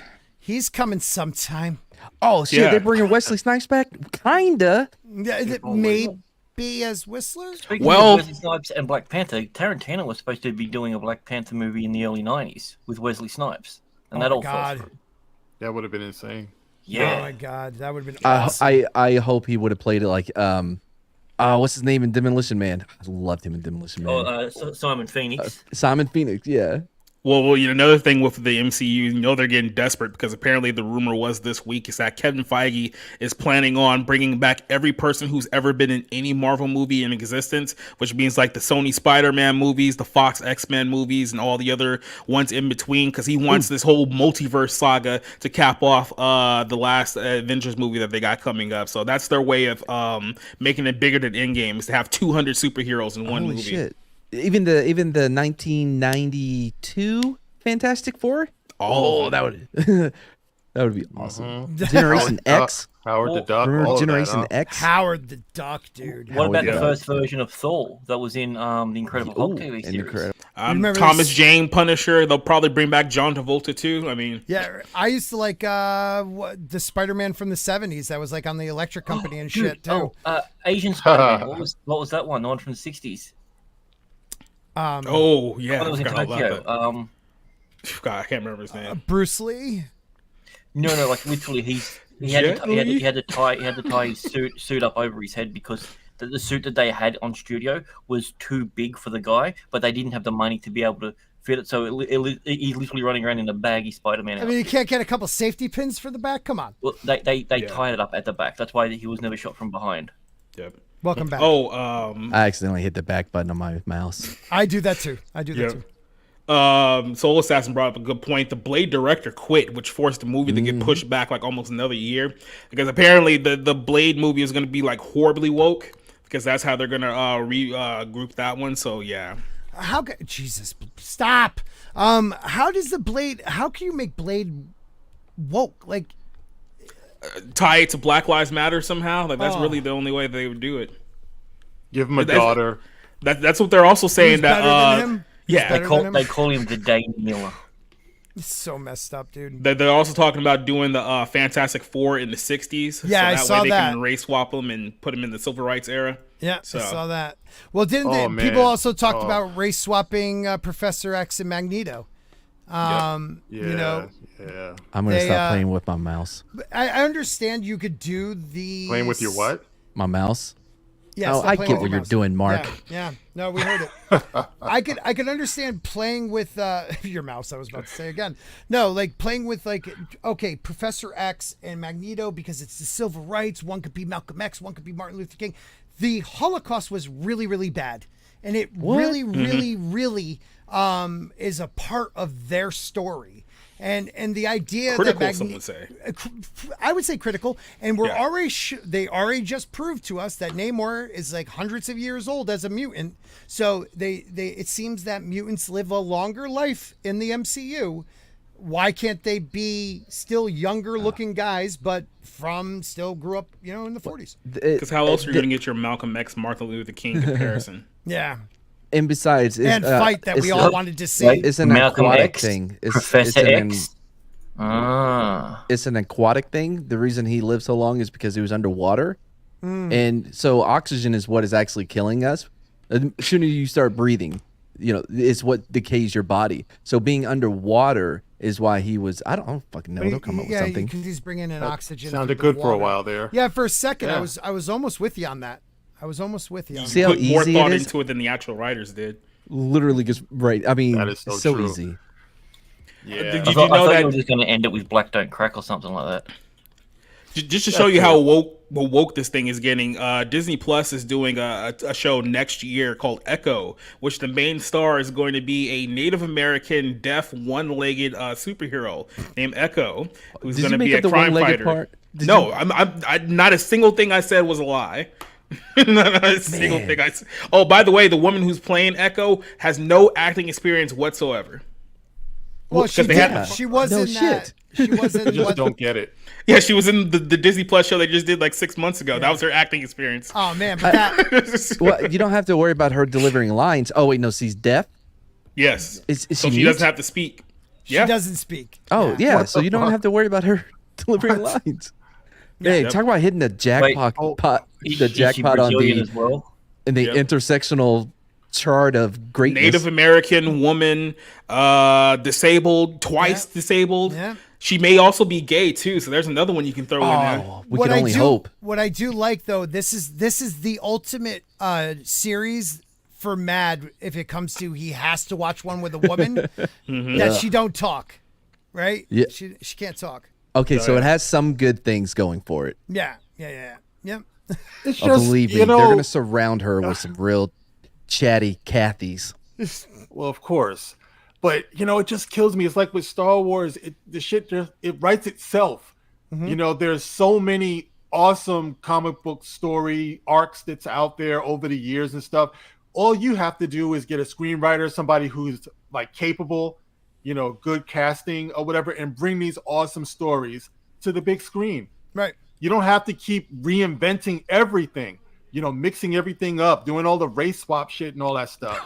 That's what's ruining it. But how else are we going to call our fan base racist for not liking the Native American gay one-legged disabled superhero show? This would be our Native American name. Shit. That got Soul me. Assassin. That's a good one. Yeah, and Bosch, she is totally gay. Because in the series Hawkeye, which was not about Hawkeye, she had a guy who was always supporting her, like he was like the feminine one, like in love with her pretty much, you know, but yet he turned out to be the bad guy, you know, not really supporting her in the way, but that's what she would have. There's going to be the one guy who just loves her, but she can't give back that love because she likes a Eskimo gay girl with Have one y'all arm. talked about Willow yet? Because this upset me. All right, bring it on, man. Oh boy. All right. Okay. The premise behind Willow is Mad Mardigan, the greatest swordsman to ever live, Right. went off on an adventure and never came back. Pretty much abandoned his kids and his wife or whatever. Sounds like a dad. Okay. And so the daughter is now going on the adventure to try to find him, basically to yell at him at his funeral. Mm-hmm. That's And weird. Well, I don't know if that's what's gonna happen. I was just thinking about Didn't that that video. actually happen in real life? Where Yeah, I some was dude thinking about the died video. and his daughter just told him like what a piece of shit he was because Yeah, he yeah. was Oh, white or dude. something like that. Even though Terrible. I mean, in all fairness, her he mother voted was for black. Trump, so I mean, yeah. Yeah. I shared it with you guys, didn't I? In the dump. She oh man, she goes to college. It's like $54,000 a year, or some shit like that, some crazy amount. Anyway. Yeah. Do you have that video? Because I know I had it somewhere. Like that But made this- me sick, dude. Oh yeah, I did. The Willow thing though, I'm like, oh, they're doing it. They're gonna ruin it. They're gonna make Mad Mardigan this a villain. deadbeat dead. Yeah. A deadbeat. I mean, that's All it they know right how there. to do. Yeah. Did you guys see the comic where Mr. Freeze denounced his Yes. dead wife? Yeah. I'm on board with that. I get it. Spending all his money. Wait a minute. I missed this. What was this now? Mr. Freeze, you know the character, the Batman villain, who's Yes. like his whole purpose is like trying to find a cure for like his wife and all Yes. that good stuff, and that's like the whole reason why he's evil in the first place. I gotta show you because you guys probably wouldn't believe me if I just told Yeah, you please, exactly let's what see happened. this. Yeah, I've seen it. It's amazing. Yeah. It sounded like you said he denounces his wife. I mean, yeah. So here it is. For those you didn't read it, this is Mr. Freeze talking about his own wife. It says To Robin, yeah. Yeah, he says, we don't fight anymore. She's not out spending my money, and I don't sit alone in an empty house wondering who she's out with or when she'll be home all the time. Oh my God, he's such a. Because what happened was he was trying to hit her up on the two-way, but she didn't. But then he heard a creaky sound coming from upstairs, and as he got closer, he heard her say, All I can say is this: Mr. Freeze needs to be checked for low T. Yeah. 'Cause- I mean, these are the people right the pre Twitter pre Elon Twitter people are the ones writing these comics now. So Unbelievable, dude. Yeah, somebody's got issues somewhere. I heard his wife saying, "You're contagious, baby." What? Oh God, I get what you're doing now. Jeez. What? Oh my God. Touch me, baby. And then R. Kelly got up, was like, "Oh, I knew I should have never came home with this bitch." So you're saying? And then he was like, he's "Oh, a hold cock on, there, now? Mr. Biggs." And Mr. Biggs was like, "How you know my name, son?" Keep going. And then How he was long like, can you go? Keep going. You gotta get going because I'm about to catch a case. What the fuck are you talking? Can't you Yo, see yo, two- yo, let me speak on this. Orderly. Can't you see two men are talking? I am. He was a midget. Oh man, No, that's a different one. I know, but that's what I'm trying to think of. that's freaking great. Trapped in the closet stuff. No, it's Contagious by the Isley Brothers. Come on. Mhm. No, it was the same thing. It was that same era. Yeah, where yeah, R. it Kelly was. and the Isleys were doing their thing together. Yeah, they're a little. We're gonna sing some, but we're mostly gonna talk, but in rhythm. Yeah. Just a rhythm. You know, you always got that with like Boys to Men. You get the deep voice guy coming in, girl. You know, like I wanted to be that guy, but not be like, girl, I'm sorry. Just be like, girl, I slept with your sister. You know, like Baby, I knew about him. I just didn't care. That's how much I love you. Can anybody name it? Oh, dude, it's End of the Road. Boys to Men.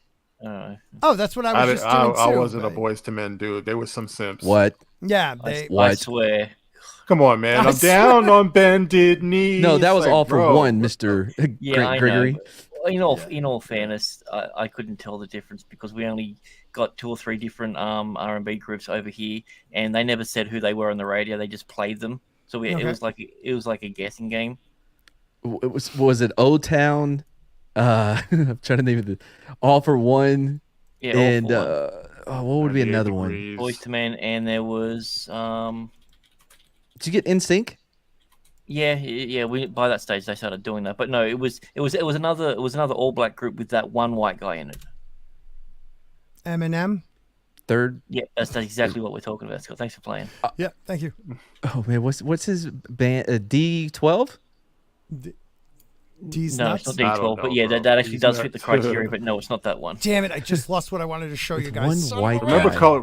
Remember Color Me Bad? yeah. I wanna sex you up. I saw them in. I saw a Coca-Cola thing when I was like in 7th grade. My brother took me. It was like a Coca-Cola tour at like a little like I don't know. It was like a freaking little park, and it had Color Me Bad, Belle Biv DeVoe, a CNC Music Factory, and Gerardo. You remember Gerardo? Yeah, The comedian? There's a video on the internet of Color Me Bad performing at like some concert or whatever. And like one of the guys, I guess, hit pretty hard times. He got like super fat and whatnot. He just like walks up to the stage, like knocks one of the guys down like live during their own performance. Wait, who was this? Color Me Bad. Color Me Bad. Oh, I thought it was D'Angelo because D'Angelo blew up too. Yeah. Did he really? Oh man, his song Untitled though. Ladies, as soon as they hear that first boom, woo, Yeah. it's on. When you were saying that the other day, I thought you were talking about D'Angelo Bailey. I was No. back in the 90s, he wasn't that popular, I guess, but I was a fan of Maxwell. The ladies liked Maxwell. You put that on, they knew what was I up. hung out with that dude in Manhattan for a while. Come on. He was a friend of a friend. He wasn't my friend, but I like to brag about it nonetheless. Yeah, I would too, man. The guy was smooth Yeah. character. Yeah, he's a Oh, good dude.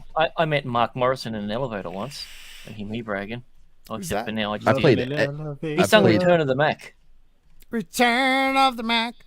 Oh, I loved it. That was my theme of my 98 summer or 99, 98 summer. 96. Well, yeah, but it was the theme of my 98 summer because I was a Mac Daddy. Again. How many degrees was that? 98. No, not 98 degrees. Gross. Oh, here it is. Okay, I'm gonna have to share this. Now. I played Xbox with Ringo Starr's kid. Zach, he plays think drums for The Who. You just closed that then, Scott. Cool. I know. I meant to close it. I think I found. Where is it? Right here. I think I found one of the new actors on The Echo. I know exactly what you're series. doing. Oh boy. You better not be Oh, BitChute. no. Hold on. Brazilian deaf mute trans woman sings Whitney Oh boy. I will always love you. Oh boy, she won, by the way. If she's deaf, how did she ever get to the point where she? Can you just give her a moment, please?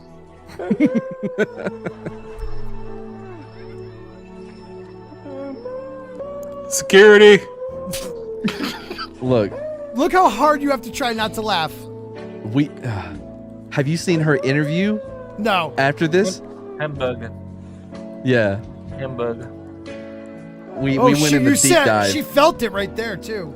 We were hanging out in little Chad's she forgets stream. the lyrics here. Watch how embarrassing it is for her. She forgets the lyrics. Oh, okay. I can't do it anymore to you guys. I'm sorry. Scott, you It's really like, look. If you're going to be a victim, pick one thing. Like, don't be like disabled, transgender, fucking deaf, the handicap. Like, you can't be all the victims. Pick one lane and then just stick with that.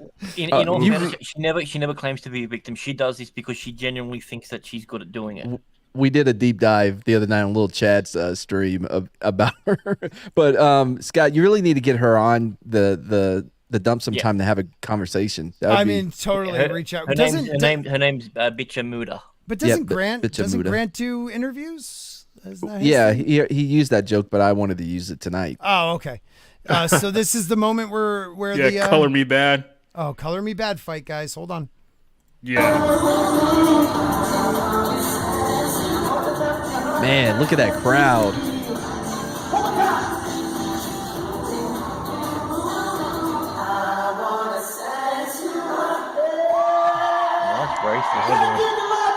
Now, what color? God damn. Wait, who was that just pushed him? That was literally the guy from the band. No. Why wasn't he up there with them? I'm so sorry. That's all right. That's okay. There's only 20 of us. Yeah, exactly. Who's this band again? That's what most of the people out there are probably saying. Yeah, if you've heard "Sex Me Up" and what was the other song that they had? I Adore Me More. Oh, that was that. Oh, All for Love. It was the one I was thinking of. But yeah. Yo, they did that. All for Love. Yeah. When he first came on the stage, I legit thought it was Fat Joe as well. I thought it was Big Pun, but yeah. More like Big Pun. Much respect, Pun. No, he had the same hat that Fat Joe wears all the time. So that's why. I'll be right back. Keep talking. I thought maybe it was SPM. Remember SPM? Yeah. What did they do? You know my name. You know, South Park Mexican. It may just be a Texas thing. I'm third coast. Yeah, those '90s groups did not age well, man. No, there's what? no retirement Bobby Brown's package doing there. good, isn't he? Bobby Brown's probably doing the best, and that's the sad part. Wait, so you still don't get down to Marky Mark and the Funky Bunch? Mm-hmm. Oh shit! What was the name of the R? What was the name of the R&B group that one of the guys think committed like double murder or some shit like that? Damn, what? Off the top of my head, I'm not sure. Yeah, High Five. That was the name of the group. Oh, why do I know that name? Really? Yeah, High Five. Which guy from High Five did the murders? Let's see here. It's the white guy with the hat backwards, isn't it? Former member of High Five, arrested and charged with murder and stabbing of his 24-year-old wife in Houston. Damn. What'd she do? I mean, the neighbor stated they seemed like a happy couple. It's like, oh, okay, thanks. You're really contributing to this investigation. Grant, you guys could talk about some more stuff for a little bit. My wife has been dealing with the baby screaming for like an hour. Like literally an hour, so I'm just gonna go give her a break.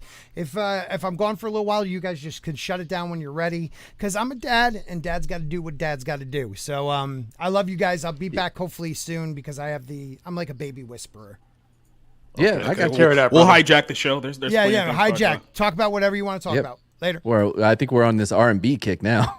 Yeah. Well, we're going back to New Jack Swing. New Jack Swing. Yes, whatever happened to is it Shy or Shay? Oh, Shy, yeah. If I ever. Shy. Is it? What about John B? Remember John B? John B. That name sounds familiar. The white dude with the black haircut. Oh, that's why I don't know. There was a lot of them back then. I don't know. But yeah, you got to narrow it down. Yeah, all those white R&B singers that wanted to go out with black chicks back then. You got to narrow that number down just a little bit. You got to get that street cred. If they couldn't, they would settle for Madonna. Yeah. Mm-hmm. Yeah. Word to I looked up John B, or you said Johnny B. John B. Oh, it came up with Uncle Sam. What? I don't know. This probably means. Oh wait, tax John problems. B. Here we go. He did. They don't know. And they don't know. Yeah. He worked with Babyface for a while. Oh man, Babyface. What's his song? That the one? I think he was in that movie Phenomenon with John Travolta. Oh, yeah. Oh my God. Right? You know, he starts crying in it. I don't know. I don't think he was in it. But the song was Who, Babyface or John B? Every time I close my eyes. No. That may be no Babyface. But the one was how come, how long? Every time I close my eyes. With, was it Stevie Wonder? No. Good Lord. Yeah. How we get to I think Stevie Wonder? Does that have Halle Berry in it from memory? I might be remembering that wrong with the film clip. I love Soul that Assassin. Boomerang? He's throwing in Trick Daddy for some reason. The trick is. Well, you know what's sad if you think about it. You know the Michael Jackson Jam video. Mm-hmm. If you go back and watch that video now, only one half of Criss Cross is still alive. Oh yeah. Oh, that's man. sad. Somebody he made the wrong person try to jump. Yeah. Damn it, man. Too soon. Too soon. You didn't even know he forgot about his entire existence. Exactly. Too soon. In other words, he's only brand new to him now. So. Yeah. I don't know. It was sad. But who was it? Jermaine Dupri who put them out, right? And Jermaine Dupri, like he still looks like a little like roach, you know, all these years just later. without the braids. Yeah.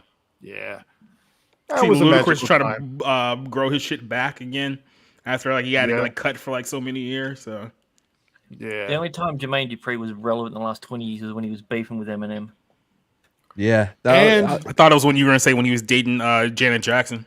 That's when I hated him the most, when he was boning Janet Jackson. Like, how the fuck, bro? Really? Yeah. It's not like she needed the money. Like, I don't understand how that happened. It's like you back because she actually loved him. Not just that. He remember Little Bow Wow? Of course. He ripped him off for all his money. He basically sent him bankrupt to the point where he had to go on acting. Wait, are you telling me someone in Hollywood took advantage of a 13-year-old boy? Wasn't that Snoop's nephew or some shit? Not everybody's Snoop's nephew. He's high as shit. I feel like I'm right on this one. I think he may, because all right, you had Master P's kid was he put out some rap shit too. Romeo, yeah. I forgot what he does at the beginning. He does kind of weird laugh. I don't remember his song, but yeah, it was him. Like the Jay-Z style one. Because that was all during the Aaron Carter when he beat Shaq in basketball. Dude, I hated that whole era of pop music. Like I just despise it all. What about when every song had to bring in and have one rap lyric in the middle of the song? You bring in Ja Rule for him to go murder. Yeah, like every what song. I really want. Every song either had like a feature from like Ja Rule, or they had like Timberland had to make the beat for it or something like that. Yeah. It was like that was like the entire like early 2000s pretty much. And then you get into the "We the Best." Yeah. No, but before that, it was like when 50 Cent started like beefing with like all of New York, and then we went to like We the Best. Yeah, with Murder Inc. and all that, yeah. Yeah, and then for some reason we let Lil Wayne become like the #1 rapper, and then it was just over. Like it was done. Wait, who? Lil Wayne. Oh, Lil Wayne. I thought you said Little Whammy. I'm like, what? No, there's so many littles, but no, I'm specifically talking about Lil Wayne, because from Lil Wayne, that's how we got Drake, and then it was like, okay then. So he should have stayed in his bloody wheelchair on that stupid show. Yeah, like I still don't get how that one happened. Like this is a Canadian kid from the Degrassi show, and now he's like the #1 rapper. He started from the absolute middle, and now he's here. Like he was never at the bottom. I mean, I don't even know if it was in the middle. I mean, he grew up in like a wealthy Jewish family in Toronto. It's like, how hard could he have possibly had it? Oh, Exactly. Jewish. He Oh, was, no, he's he all was right. never at the bottom. Funny, man. And yes, Danny, Comic Chat, I do remember when EPMD had their beef. That's going way back. Way back. All I wanted And bling bling. Eric Sermon ended up somehow falling out of a window. I remember that. Yeah. Accidentally, Cisco. though. Y'all remember Cisco? Yeah. He was a thing for 5 minutes. Yeah, that Dong song. Tom. Yep. Yeah. Yeah. I was like, what was his other group DMX? before that? And I guess Cisco? Drew Hill, yeah. I knew, like I said, I kept thinking Jodeci, but like I know it's not fucking Jodeci. Wasn't that It's Nelly? like, Drew Hill? No. Nelly had his He- own group. It was like Yeah, Saint yeah. Lunatics or something like that. Yeah, with Murphy Lee. Yeah. Yeah. And then the other people who were in St. Louis, Texas. Exactly. Don't remember nobody else but Murphy Lee. Yep. And Nelly, Exactly. obviously. So Nelly wasn't Tell in. me what My you God, want. my memory's terrible then. Yeah. Yeah. There's a lot of trash that came out over the years. Oh, is it AZ? But a lot of good stuff too. Is it AZ yet or as yet? As Oh, yet. I guess it would be as yet, huh? Yeah. I don't think I've ever said it out loud. Yeah. Soul Assassin Outkast. said Outcast. Remember when they were a thing? I'm sorry, Miss Jack. They were hitting hard for a while. Yeah. Overrated. So fresh. I was still at that time. love I was that still one. a New York snob. Being from New York, I wasn't trying to hear hip hop from any other place. I had to find out about Outkast like after the fact, and I was like, okay, they was doing something. Oh wait, Yeah. sorry. As yet, they think it's hard for me to say I'm sorry. I just heard the song on my head. The apology song that used to always get played in movies when the guy accidentally cheated on him. From As Yet, it's hard for me to say I'm sorry. Mid '90s. Oh God, who did that shit? Yeah, that's As Yet. See, Mark, I'm like you in a lot of ways, except it's all third coast for me. That was the thing. Big Mo, ESG, Flip. Yeah. Well, I guess we got people from all over parts of the country because I was West Coast growing up. So growing up, it was like all 90s like hip hop. So my thing was like Eazy-E and Dre and Snoop and Tupac and that whole scene. So Yeah, we had to listen to it too because it was on. Oh, yeah, And I'm everywhere. white and heard stuff on the Yeah. radio. Yeah, gangsta rap hit pretty big in New York too. It's just that New York was trying to get to a positive place, and that was good. That was good for a lot of the brothers in the street and stuff to like be thinking about more positive things. But once gangsta rap came through, everybody just wanted to just be killing each other again. You know what I mean? Yeah. So even though it was exciting to listen to, Boys in the Hood and all that shit, Menace to Society, it took us away from the like progression that we were going in. yeah, that was So like it when you kinda had like the 80s like golden age of hip hop, and then like NWA came and just like changed and some ways ruined everything. Yeah, Look, because I remember the first time I heard Straight Outta Compton. It's like I was standing outside a movie theater with a bunch of dudes, and somebody came through bumping it. It's like, holy shit, what is that? You know what I mean? Yeah. But it got us going though, and it was Yeah. no turning back after that, man. Yep. So yeah, it hit hard. So that's a little before my time. Mine, at least West Coast, would be Dre's 2001 album. Yeah, that was But that was pretty big. That was pretty big. It was huge, Right, and yeah. it's good, and it Chronic? holds up. But I mean, you can't not the argue Dre. Dre can put down some beats. You can't argue that. His shit's Yeah. catchy. Because the first one, first rap album I ever got was Ready to Die, Biggie, and I think that was 94. So I was so I wasn't even 10. I was 10 at that stage, and that was just like there's music that's completely different to what I was normally hearing, and that just took me in a completely new direction. I didn't even know rap was a thing until I was Dude. 10. Alex, I was about to bring up Birdman. Whoo! Oh, Wheezy baby. Yeah, Danny. Yeah, I Birdman remember ain't dead. He X-Clan, flying any Brand weather. Nubian, Apache. I need a gangster bitch. What a gangster bitch! I remember that. That was some Lady good of stuff, Rage. bro. Yeah. Rock rough and stuff with my Afro puffs. Yeah, rock on with your bad self. self. Yeah. Man, rap today is just garbage. Well, you don't even know what people are saying half the time, and that's not part of the rap. problem. It's one thing. There's no poetry of the street anymore to it. It's just words that have been modulated to sound different. Like there's One's talking flow about to it anymore. anything. That's what I think. That's the point. The whole Yeah. point was it's like I may not have this, but you know what? I've got this. It was big up in yourself in that way. It was to always find the positive in your life. Now it's all about I don't know, having Xanax and other shit. It's depressing. They're just they're talking the talk. They're rapping the rap. It doesn't have to make sense. Rhyming scheme. Good fucking. There's no this such shit thing don't as have a to rhyming rhyme. scheme. We're in the era of like Little What? Pump and 6ix9ine now. So rhyming scheme now is A, B, and then whatever you want. Doesn't matter. It doesn't have to connect anything. Yeah. Do you? Listen, Murder Was the Case. I listened to it a couple days ago. It is amazing. I think it's Snoop's best ever. Yeah. I agree. It's Yeah, great. he was at the top of his game with that. Yeah. Absolutely.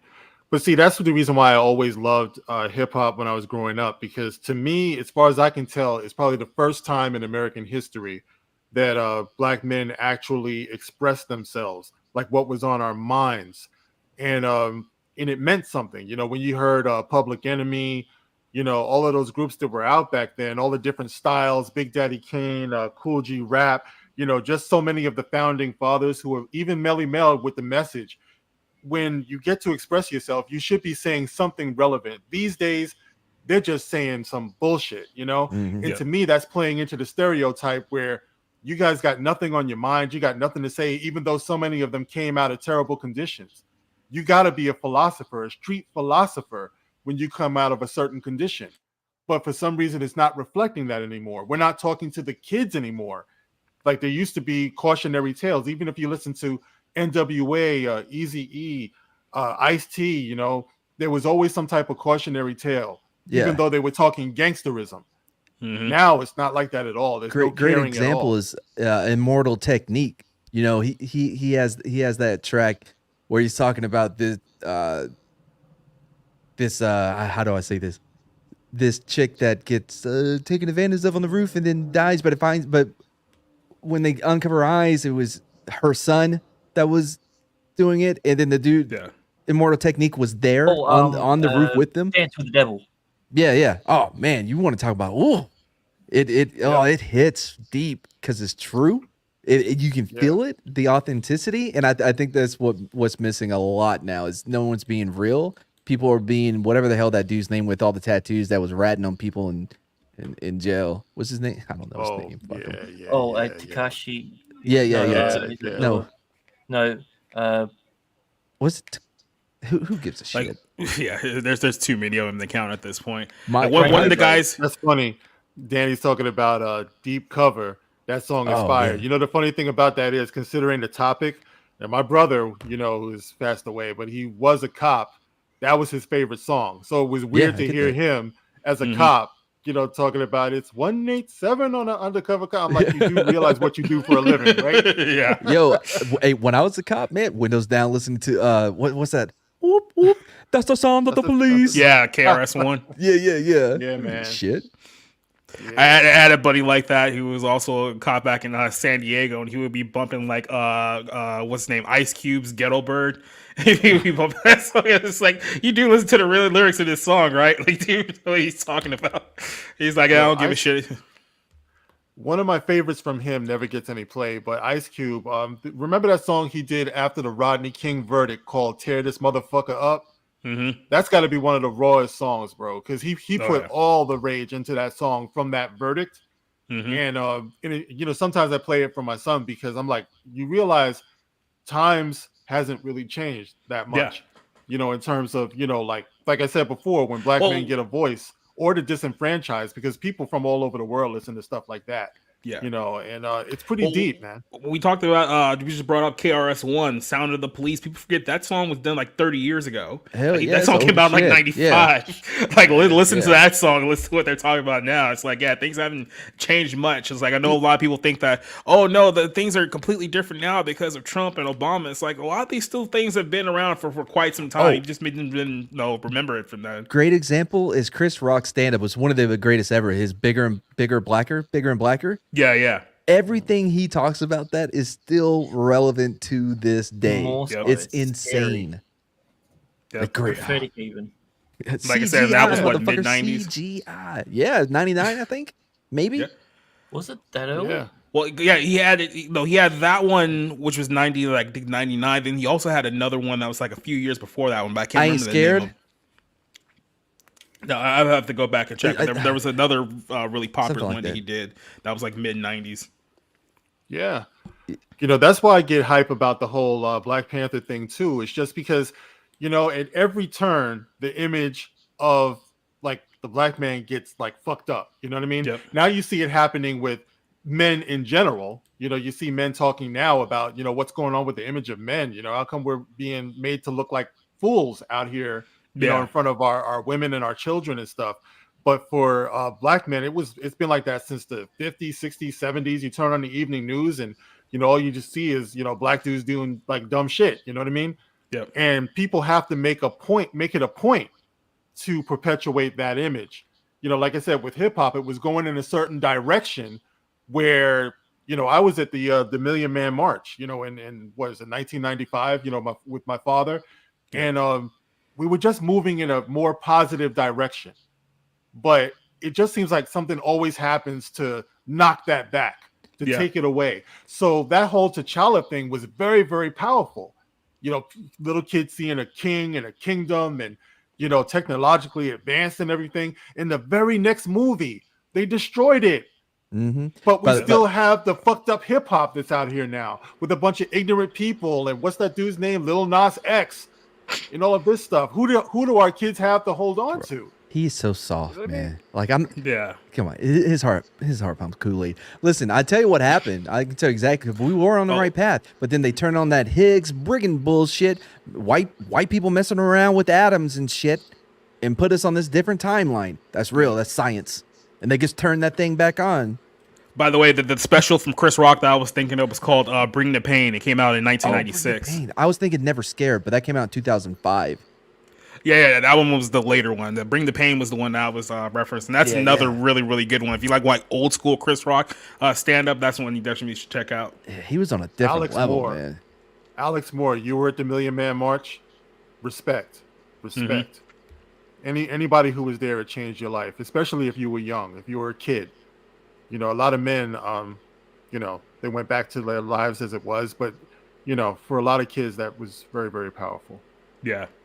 Yeah, the old school one, not, you know, the ones they've tried to do afterwards that had nowhere near the same effect. Once again, remember they had a Million Woman March or something like that after that, and it's just like the same old thing. You know what I mean? We just where you couldn't even like portray it as authentic. It's just like you just knew that it was just a facade. And one of the best things that I remember about that, real quick, is that there were a lot of white men that were out there too at the Million Man March, and I remember one of them saying, well, it's called the Million Man March, not the Million Black Man March. And, you know, I really respected that. You know, for the first time, I saw men coming together with respect. And like I said before, that's a dangerous thing. I'm sure that the powers that be, they don't want that kind of thing. They don't want us to be together. Well, I think I've talked about this before. I know, Jacob, you don't know this, but my stepdad was black. He's still black. It's not a Sammy Sosa thing. But in growing up, I was kind of stuck between two worlds of not being because I'm from East Texas. Yeah, East Texas. You know, like Tyler near there. Absolutely, I graduated from Brown Burr. Damn. Yeah. Go Bears. Yeah, Tyler. Hell yeah, I guess order a Greenberg turkey from Tyler. It's their smoked turkey. Yeah. Anyway, it was one of Oprah's favorite things. Anyways, so growing up, you know, the white parents wouldn't let their kids come over because of the stepdad, and then whenever we would hang out with his side of the family, it was always, oh, don't forget to take the white kid with you, you know. So I felt more like a burden because I was being forced onto them rather than being accepted. But all of that ends around junior high school, when we started to have more independency and could hang out with whoever we wanted to. And all that again, East Texas, I'm walking around the hallways with my gay black husband and our baby Moesha. Who you killed, by the way? Who you killed? Oh well, I mean, if you got a negative 34, then that you brought that baby back with like one arm, like one leg, like the voice box don't even work anymore. But, yeah, just the whole thing. It was our parents or our grandparents were the ones that had all that animosity between everybody. But it really did seem as though a lot of that was done for us, you know. But somehow we have reverted back to this. Well, like I said, thank Black Lives Matter. Like you said, with the younger generation, like there was a sense towards like, you know, the late 90s, like in the 2000s, where we were finally kind of moving away from that. That's why so many people were excited about when Obama won in the first place in 2008. It's like, okay, we can finally start putting all this racial stuff behind us in the past. And then lo and behold, less than a decade later, they found a way to bring it back, but do it for a younger generation. So now all that resentment and hatred that we had seemingly got rid of is right back to where it was back in, you know, the 90s, and go back to the 60s, and it's like we're right back to where we started. Yeah, it's sad. You know, it really is. People are supposed to apologize for who they are now. Yeah. You know, that's the weird thing about it. You know, it's like I said before, you know, just watching, you know, my son and his friends, it's like, holy crap, you kids, you really don't know who you are, like, naturally. You know, they have so many things going on in school now to redefine these kids. You know, if you're going through a tough time, uh have you considered that you might be gay? It's okay. You know, it's like they talk to them like that. Like, you just can't be going through your rite of passage, you know, finding yourself. Everyone is so quick to want to find you for you. Yeah, and put you in a box and then define that box, therefore defining you without giving you any of your own individualism. Yeah, well, my good friend Cole Classic Cage, who we do a bunch of streams with, talks about this a lot too. It's like, you pretty much killed like the tomboy, or like just like the girl who is not a lesbian, is not like non-binary, but the girl who likes like more masculine things, or maybe she likes to dress in like, you know, baggy clothes and things of that nature. It's like, you can't even let like that girl just kind of like find herself or be herself anymore. It's like, as soon as you get a girl like that, it's like, oh, do you know you could be trans? Do you No think such maybe thing as tomboys, Jacob. You nailed it on the head. When was the last time you saw a tomboy? Well, it was listed as one of the 94 genders on the application to get free money in San Francisco. That and gender outlaw. Yeah. Oh, it doesn't make any sense. See, you need tomboys out there because it's the straightest relationship you can have. And San Francisco is the root of a lot of these fucking problems that we're dealing with just as a culture and a society like these days. We talked about Twitter earlier in the show, and it's like, yeah, where do you think all these people hang out? Fucking Silicon Valley. You got Twitter, Facebook, Apple, all of these fucking like just a number of apps and stuff like that. Like, who do you think are controlling like all of these places? Like, what do you think type of culture is being spread throughout the rest of the country? They're trying to turn the U.S. into San Francisco, which is a nightmare scenario for absolutely everyone involved. You see it in Hollywood as well. And it's easy because you can see the way that they depict men whenever women are in charge of a show, because that's all they know, because they're stuck in Hollywood, so they assume that's men. Well, like I said, we all know that's that's a like a narrative, not like a narrative, but kind of like a directive that's going on with Hollywood. How, you know, the men have to be portrayed as incompetent or sexist or aggressive towards the women. It's like the women are the victims, or if we need to stroke a race-related conversation, it has to be the white people are oppressing like the black people. It's like all that stuff is controlled like specifically like through Hollywood. There was a movie I saw that She Said, that whole Harvey Weinstein movie, which they're trying to pretend like that they didn't know Harvey Weinstein was a sexual predator for 30 fucking years in Hollywood.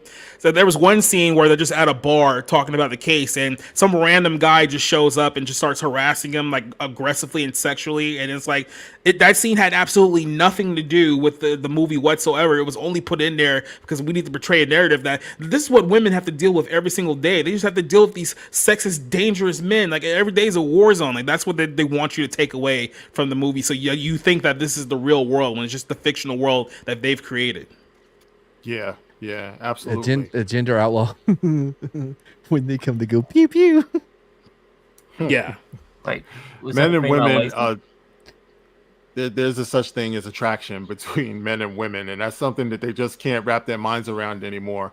You know, in the workplace, whenever men and women come together, no pun intended, there's going to be some friction. You know, there's going to be some tension. It's always going to be that way.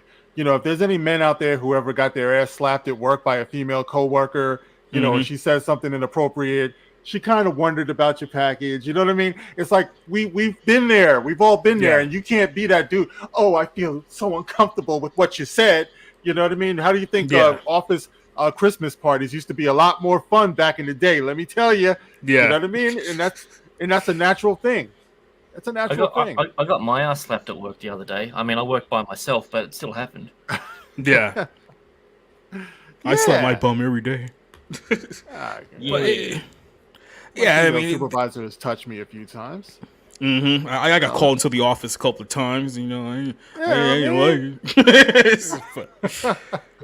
But yeah, I mean, these people are just, you know, there's words that I can't say on YouTube. You know, we're still alive, so we can't nuke Sporking YouTube by saying the things that I really want to say. But the way that they're trying to craft everything, it's just fucking despicable. Like, I mean, there was a video that I watched earlier today where, like, you have these young people in a room talking about the benefits of, like, OnlyFans. It was like you had, like, these people who are just looking at, oh, yeah, you know, if you can't make money, just start an OnlyFans and then you can get rich doing that. Like, first of all, you're not just going to start an OnlyFans and get rich. Like, that's a fallacy in and of itself, right? But even in their, like, narrow mindset, all they can think of is like, oh, well, but the money's good, right? Is yeah, but then you'll enter a situation where you're an OnlyFans girl, so now no one wants to date you because you're associated with a porn site. And then you have to look at the long-term effects of the effects it's going to have on your family, the effects it's going to have on your future kids. You know, you're putting all this stuff out there on the internet, then you decide to settle down and have kids, and now the kids have to grow up with the mother being a porn star on the internet. Oh, definitely, because they'll still fuck you. They're just not going to date you. That's There's a exactly right, difference. Like your kid ends up being valedictorian of the school. They end up graduating with honors, and someone finds a video of you when you were 20 years ago getting plowed on OnlyFans. Yeah, it's gonna affect them, like. And then, like I said, because the men who they want don't want to be associated with women like that. They're trying to like recraft men to essentially lower their standards to accept unacceptable women, and that's essentially what it comes down to now. Is that So. Well, you see this push now where they expect straight men to actually consider dating trans women. Yeah. Oh, yeah. yeah. They're trying to shame people. Suck the dick bigot. I came across a survey that said 98% of straight men refuse to go down on a female penis. And when I read that, I was like, oh, okay, so 2% of the people that responded to this survey aren't admitting they're gay. Yeah. That's about right. Yeah. But I wanted to, so Boo says a man can't say anything to a woman anymore, anything can be taken the wrong way. And some women, that is the case. There's plenty of Karens out there. However, a lot of that has to do with how attractive they find the man. There's a lot of I hate saying this, but there's privilege when you are good looking or when someone finds you attractive. That you can it's like when tiptoe that line more. It's though they do those puff piece type articles. It's like, oh, what do you look forward in a man? It's like, oh, I want someone who's funny and who makes me laugh. It's like in order to give people the perception as, oh, I'll have a shot, right? But they don't want, because they do that because they don't want to sound as shallow as they truly are, right? They just can't simply admit that. No shit. On Twitter, Axl Rose, some chick was like, I wish I could find a guy like this. I would, whatever, right? Talking about Axl Rose and has a picture of him from Poison. Was he Poison? Doesn't matter. No, Axl Rose is Guns N' Roses. Guns N' Roses, yeah. Anyway, and he's like, what's up? And she's like, gross. No, never. And he's like, that's literally me in the picture. Yeah, exactly. It's like, ew, get out of here. What do you think? Yeah. Man, these people are so fucking screwed up, dude. It's like I don't even know what to tell you. There's these videos going around. I think Lauren Chin talked about this in her video recently, where she's talking about how women are upset that men won't date them because they've slept with too many people. So it's like, it's the idea that, oh, I slept with 300 guys and now you don't want to go out with me. It's like, why do you care? Because men, any self-respecting man doesn't want to go out with someone who's been with half the town. Like, that's the reality of the situation. And then you're upset because they don't want to change their standards to date you. No matter how good you are, if she's been with 300 people, you're not number one. And that always plays in your mind. Also, if the number's that high, you're off. If you're like, if you offer, no, we don't have to use a condom. No, I'm still going to use a condom. Yeah. Your number's too high. Let's be honest. Yeah. Statistically, there's no way you slept with 300 men and hadn't caught something up to this point. Look, I went on this date with this one chick, and when she gave me her number, I legit responded with, oh, there's no way that was one at a time. Yeah. Exactly. She didn't appreciate that at all. No wonder you're in a wheelchair. Yeah. I know a guy who literally got a girl's number, right? But then after she got her number, she told him that she had a boyfriend or whatnot. So she immediately cut off contact. He immediately cut off contact with her, and then I'm pretty sure she was like, well, why would you do that? Why would you get her number and then not call? Because if it was that easy for him to get your number and you're with somebody else, then what do you think is going to happen when you two become an item down the line? Because obviously you've just proven that you have no loyalty whatsoever to whoever you're dating. So it's like, okay, I got your number now, but next week somebody else can get your number, and now I'm going to be that other guy that got fucked over years ago. So it's like, yeah, no, I'm not going to date a person like that. Like, why would I? Why would you knowingly put yourself in a situation like that? And most guys don't. And we'll end it on this because we're pretty close to it. And by the way, this is only for women. It doesn't matter the man's number. Anyway, we can end it there.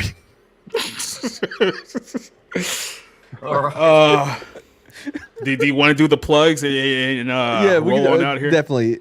Jacob, tell everybody what you got going on. Yeah, Society Reviews on YouTube and on Twitch. And then now that Elon Musk is running Twitter, maybe in about a couple of weeks, I'll try to get my old account back there. So that should be fun to figure out how that's going to go. But this Monday, we're going to be talking about the film The Menu, which is probably my dumbest movie of all of 2022. So we're going to do a movie review show on Monday. And then on Tuesday nights is when I do the Barroom podcast. Will be episode 25 this week. Last week's episode initially got copyright strike because we played the Dave Chappelle SNL bit. So once we took that scene off, because they made us like trim the video or what off, the video absolutely exploded. Now it's like the highest viewed video on like all three of our platforms right now. So very happy about that. And then we got like I said, episode 25 coming up this week. And then on Wednesday we do the Black Pill stream at Bounding in the Comics YouTube. Myself, Spencer, John, and Josh talk about the biggest news in the world of entertainment in Hollywood for the day. So that's everything I got coming up. Cool. Mark, with a C. After all that, I have a channel and I talk about stuff. And now, come on, Bai. You know I talk about movies, social issues, all the passionate things that's on my mind. You know I rage out. I do all that stuff. And I'm basically getting revenge, man. I'm getting revenge for the way we've been fucked over. So, you know, all the things I talk about, I'm always trying to make a point and expose the hypocrisy that's out there. So, you know, I stream with the Dark Council every Wednesday, 8:30 Eastern. You know, Drunk 3PO, Abu Nas, Lord Callus, Damajanai, Fatal J, the wonderful and talented Lorena Creole. And that's what we do. So join me sometime. Thank you. And go ahead.